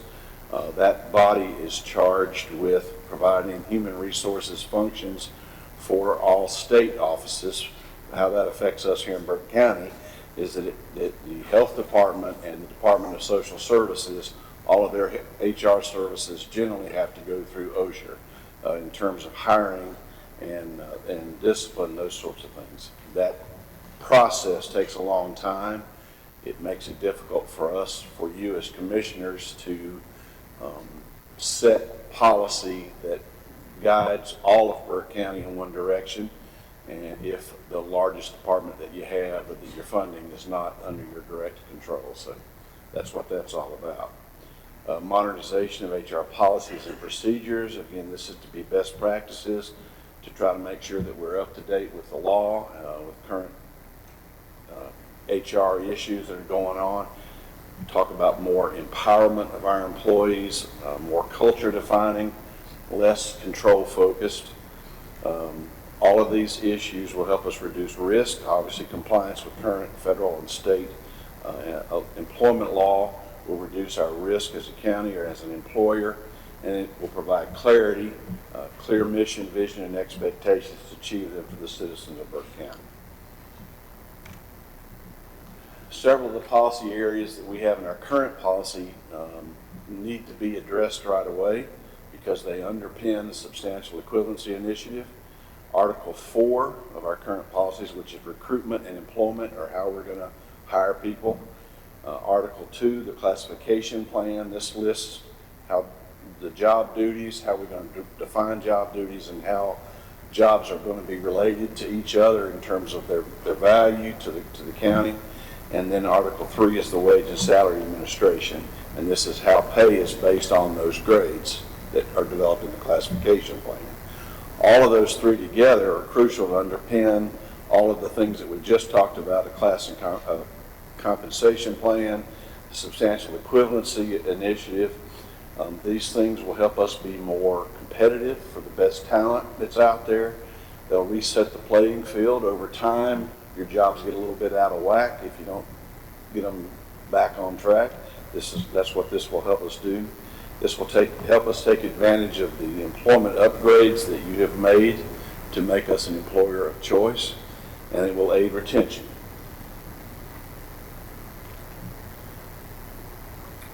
Article 4, is the first of those we're talking about tonight, recruitment of employment. That particular existing policy, you have an excerpt from the existing policies, Article 4, in your packet, the full text as it stands. You also have in your packet the text of the proposed policy, which will replace it, and that's the recruiting, selection, and advancement policy. It's 8 pages, a lot of this, that, and the other things, so I won't read that, but I would like to just sort of take a 2-pronged approach. One is to talk about the philosophy of the proposed policy, and then the differences that the proposed policy has from the current, and then we can take questions if you have any. The philosophy of recruiting, selecting, and advancement is and should be, and we're stating in this policy, that it's to professionally define and describe positions that the county hires for, basing required education, experience, knowledge, skills, and abilities on objective assessment of the job. Then you use that description to advertise, search for, and select candidates for employment in a lawful and fair manner, which ensures that the county is choosing from the best available talent for every position, while encouraging development and promotion of internal staff. This particular policy does not speak to developing internal staff except through the advancement, which is more about promotions. But we do have in our current policy, and will have as we move forward, situations in place that will help us develop the staff that we have, let them grow, let them learn, let them serve the county better, as well as look to folks outside. The things that are different, primary differences, as I just alluded there, was we establish a preference for recruiting externally and internally for all vacant positions. Our current policy and current OSHA policy says that we should look internally as over and against externally. That's not a bad idea. That's not a bad policy. Hire from within, recruit from within. Often the best candidate is already under our roof, particularly when you're talking about a promotional opportunity. However, again, we've spent a lot of time and effort, and commissioners have spent a lot of money to try to increase the benefits and make us more attractive as an employer in this area. And this will help us if we go outside every time and inside, both inside and outside, for every job vacancy, we'll have an opportunity at getting the best local talent. We'll be able to attract people from surrounding counties who come to us, new ideas, better and new things to do for us. This policy charges HR with developing and administering consistent professional staffing practices. It stipulates pre-planning and purposeful execution of staffing tasks and selection methods. It centralizes HR as an integral partner in staffing for all departments, complies with equal employment opportunities, and hopefully it meets the OSHA standards for substantial equivalency. You gentlemen approved a budget resolution back late last year. We hired a consultant, Drake Maynard, who is the former director for Employee Relations Division of OSHA. He's been helping us with this language to make sure that if we get it approved tonight, we can apply to have that substantial equivalency. That's sort of the 1,000-foot view. I want to go up just a little bit for just a second to the 10,000-foot view. Talk a little bit about the process that we have envisioned for revising our policies.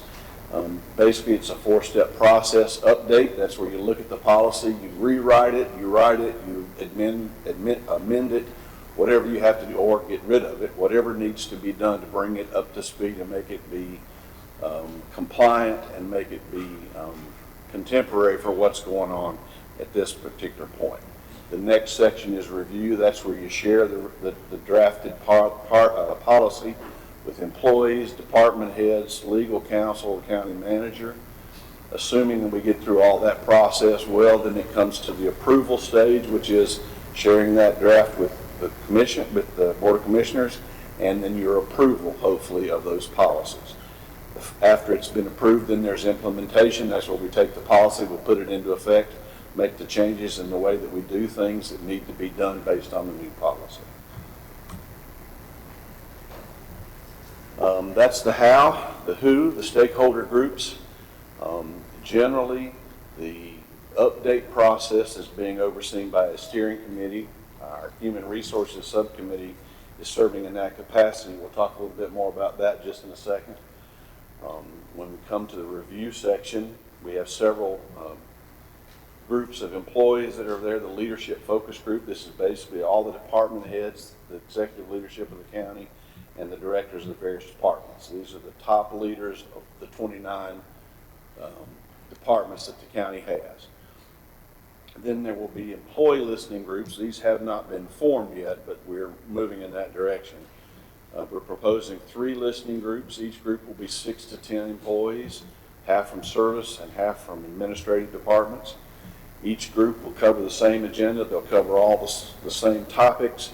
We'll get the feedback consolidated, and then we'll put that together and use that to move forward. The idea of having 3 groups is it's a whole lot easier to get 6 to 10 people to focus on a policy and discuss it in a meaningful way that you can get feedback than it is to get a group of 30. So we get more employees involved, but we have a manageable process. Then there's legal counsel, the board's attorney, and also specialized employment counsel from outside. And of course, you gentlemen, the board of commissioners. Who are the current members of the Human Resources Subcommittee? I just listed titles here. The county manager, deputy county manager and finance director, our HR director, the register of deeds, county social services director, the parks and recreation director, the assistant HR director, the budget strategy and performance analyst, and yours truly, the HR project and policy manager. The HR subcommittee will drive all the issues relating to human capital of our organization. That's the intent. What kind of things are we working on right now? Obviously, the recruitment policy, that's what we're talking about tonight. Compensation and classification studies, we've been talking about that for about a month and a half, 2 months, or really longer than that. Substantial equivalency, all of those are things that we've talked about tonight. Other things that we have on our agenda, on our radar, performance evaluations, performance management, Family Medical Leave Act and the Fair Labor Standards Act, regulatory compliance, our Munis upgrade, that's the computer system that runs our finance and HR functions, to get better functionality and better reporting, creation of key performance indicators, KPIs of human capital, for example, turnover, how much is voluntary, how much is involuntary, how many people take advantage of the grievance process, wellness and benefits, new hire orientation.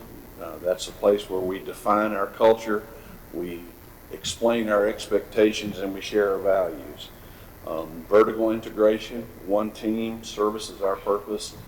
Vertical and horizontal integration, fewer silos, more one team working to the betterment of the citizens of the county. Obviously, employer of choice is one of your strategic goals.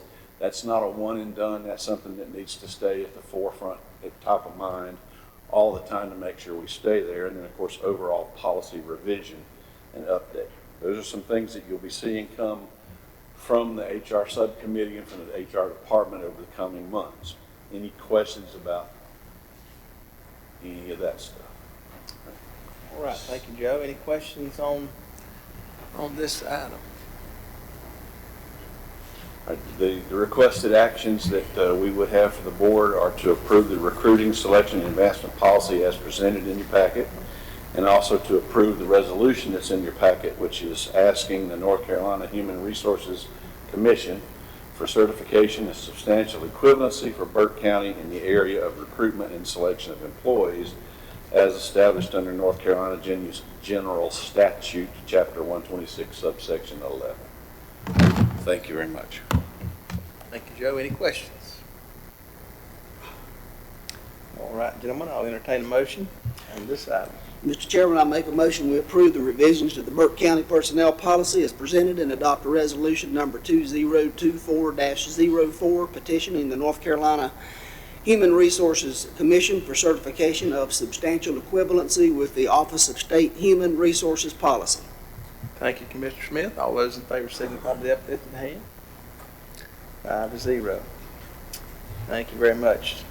Item number 2 comes as a resolution establishing the Burke County America 250th Planning Committee. This is a resolution, gentlemen, you have in your package. Let me see if I can get there.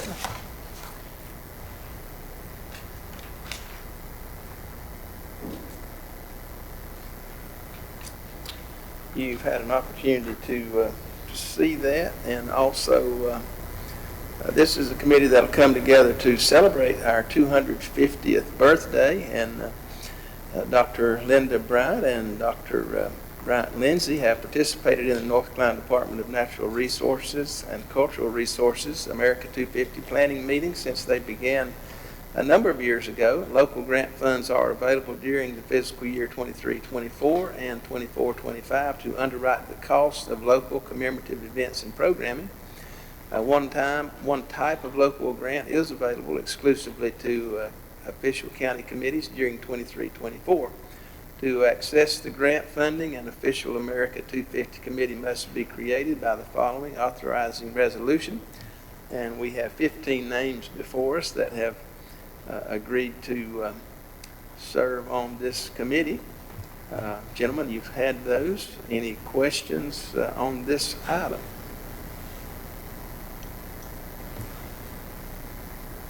Seeing here none, let me say to those folks back in the back who've been working on this, thank you very much for the efforts. I know it takes time to keep up with what's happening in these areas, and you guys do a great job for us. Thank you very much for doing that.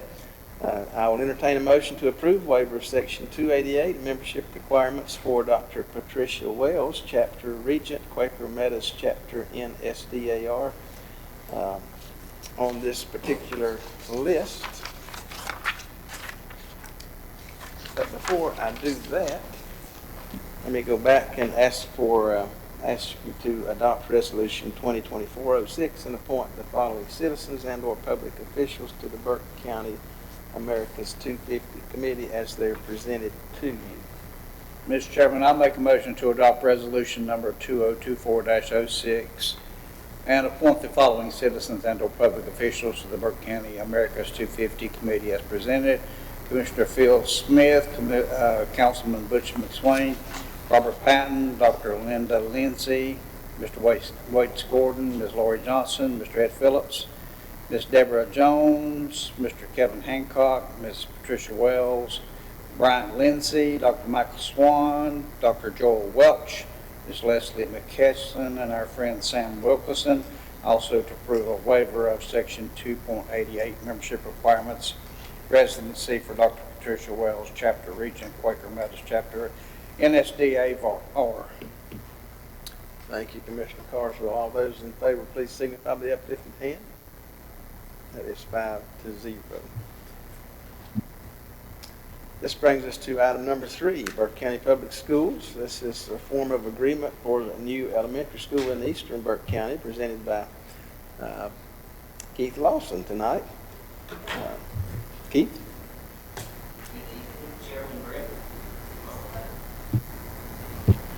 Good evening, Chairman Britton, County Commissioners. It's a pleasure to appear before you tonight, not asking for money. On behalf of the Burke County Board of Education, we thank you for the late addition to your agenda tonight. Looks like you're in a marathon session. So I will be very brief out of respect for your time. As you are well aware, for 3 consecutive years, the public schools have pursued a state lottery funds grant for the construction of a new Eastern Burke Elementary School. This year, February of this year, we were notified that we were indeed the recipient of a $42 million state grant, again from lottery funding for the construction. The form before you tonight looks very familiar to the Form 9 that you just approved on your consent agenda earlier, because it's basically the exact same process. These are lottery funds like those were. And what you are agreeing to tonight is to just abide by the provisions of the grant funding in order to receive periodic disbursements during the planning and construction of the new Eastern Burke Elementary School. So I ask for your approval as presented, and I know that was very brief, but I'll be happy to entertain any questions or expand on anything that you all would like. All right, thank you, Keith. Any questions on this item for Keith tonight? Seeing here none, I'll entertain a motion. Mr. Chairman, I move to authorize the chairman of the Burke County Board of Commissioners to execute the form of agreement FY 2023-24 as presented. Thank you, Mr. Vice Chair. All those in favor signify by the uplifted hand. 5-0, Madam Clerk. Thank you, Keith. Appreciate you hanging out with us a while. Yes, thank you all very much for your support. This brings us to item 11, reports and comments tonight. And I'll open the floor to receive reports and comments from the board and staff at this time. I will start way down there with Miss Margaret. No comments, thank you. No comments from me tonight. JR. Ditto. Madam Clerk. I'm just so appreciative of the board and our professional team and I'm glad to be back at work with full days so I just want to say thank you both to the board and our team for helping accommodate my remote work over the last 2.5 weeks. I appreciate that very much. Thank you, Mr. Manager. We appreciate your hanging in there from whatever angle you can hang in from right now. Mr. Smith. I have nothing, sir. Thank you. Mr. Burns. I just want to report that the annual banquet for the Western Piedmont Council of Governments was held this past week, attended by a couple of my fellow commissioners. It was an extremely well-attended event. It's something I look forward to every year, and I'm just grateful to have been a part of it. Thank you, sir. Mr. Vice Chair? Nothing. Mr. Carter? All right. I don't have anything else tonight. I have just a few reminders. April 26th, 2 p.m. will be our East Burke Waste and Recycling Center grand opening. Looking forward to that down off Highway 70. Hope you'll plan to join us down there. May the 7th, Board of Commissioners pre-agenda meeting at 3 p.m. May 21st, Board of Commissioners regular meeting at 6 p.m. Again, looking for interest in folks to come and help us with the Pledge of Allegiance, and you can do that by signing up on the county's website. We've talked a lot about trash tonight and had a lot of litter pickup. Again, all thanks go out to all the folks that had a part in all those efforts tonight. And we would again remind everyone to please not to litter, and please cover your loads as you go to our convenience centers and to the landfill, so that it all stays in your vehicle till it comes to its proper destination. Madam Clerk, vacancy announcements, please.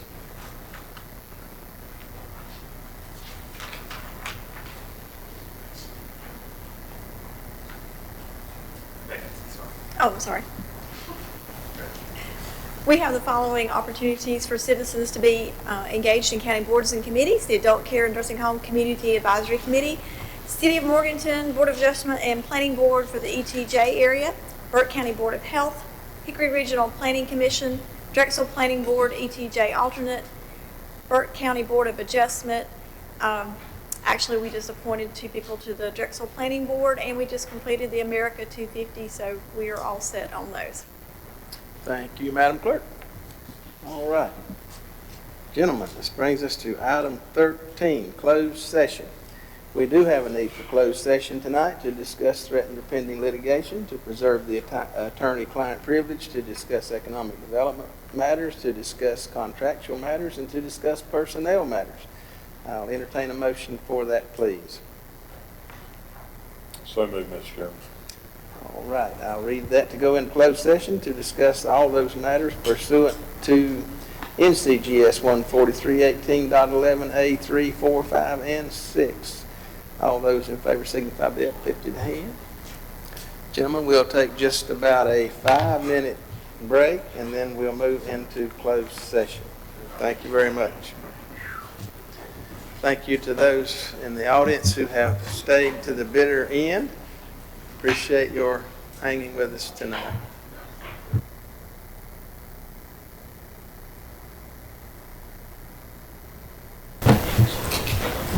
All right, gentlemen, with the proper session to come out of closed session, we'll consider ourselves back in open session. And I'll report that the board gave direction to the county attorney to move forward with the legal matter. And with that, I'll entertain a motion to adjourn. All those in favor, signify by the uplifted hand. That's 5-0, Madam Clerk. Anything else we needed? Good to go?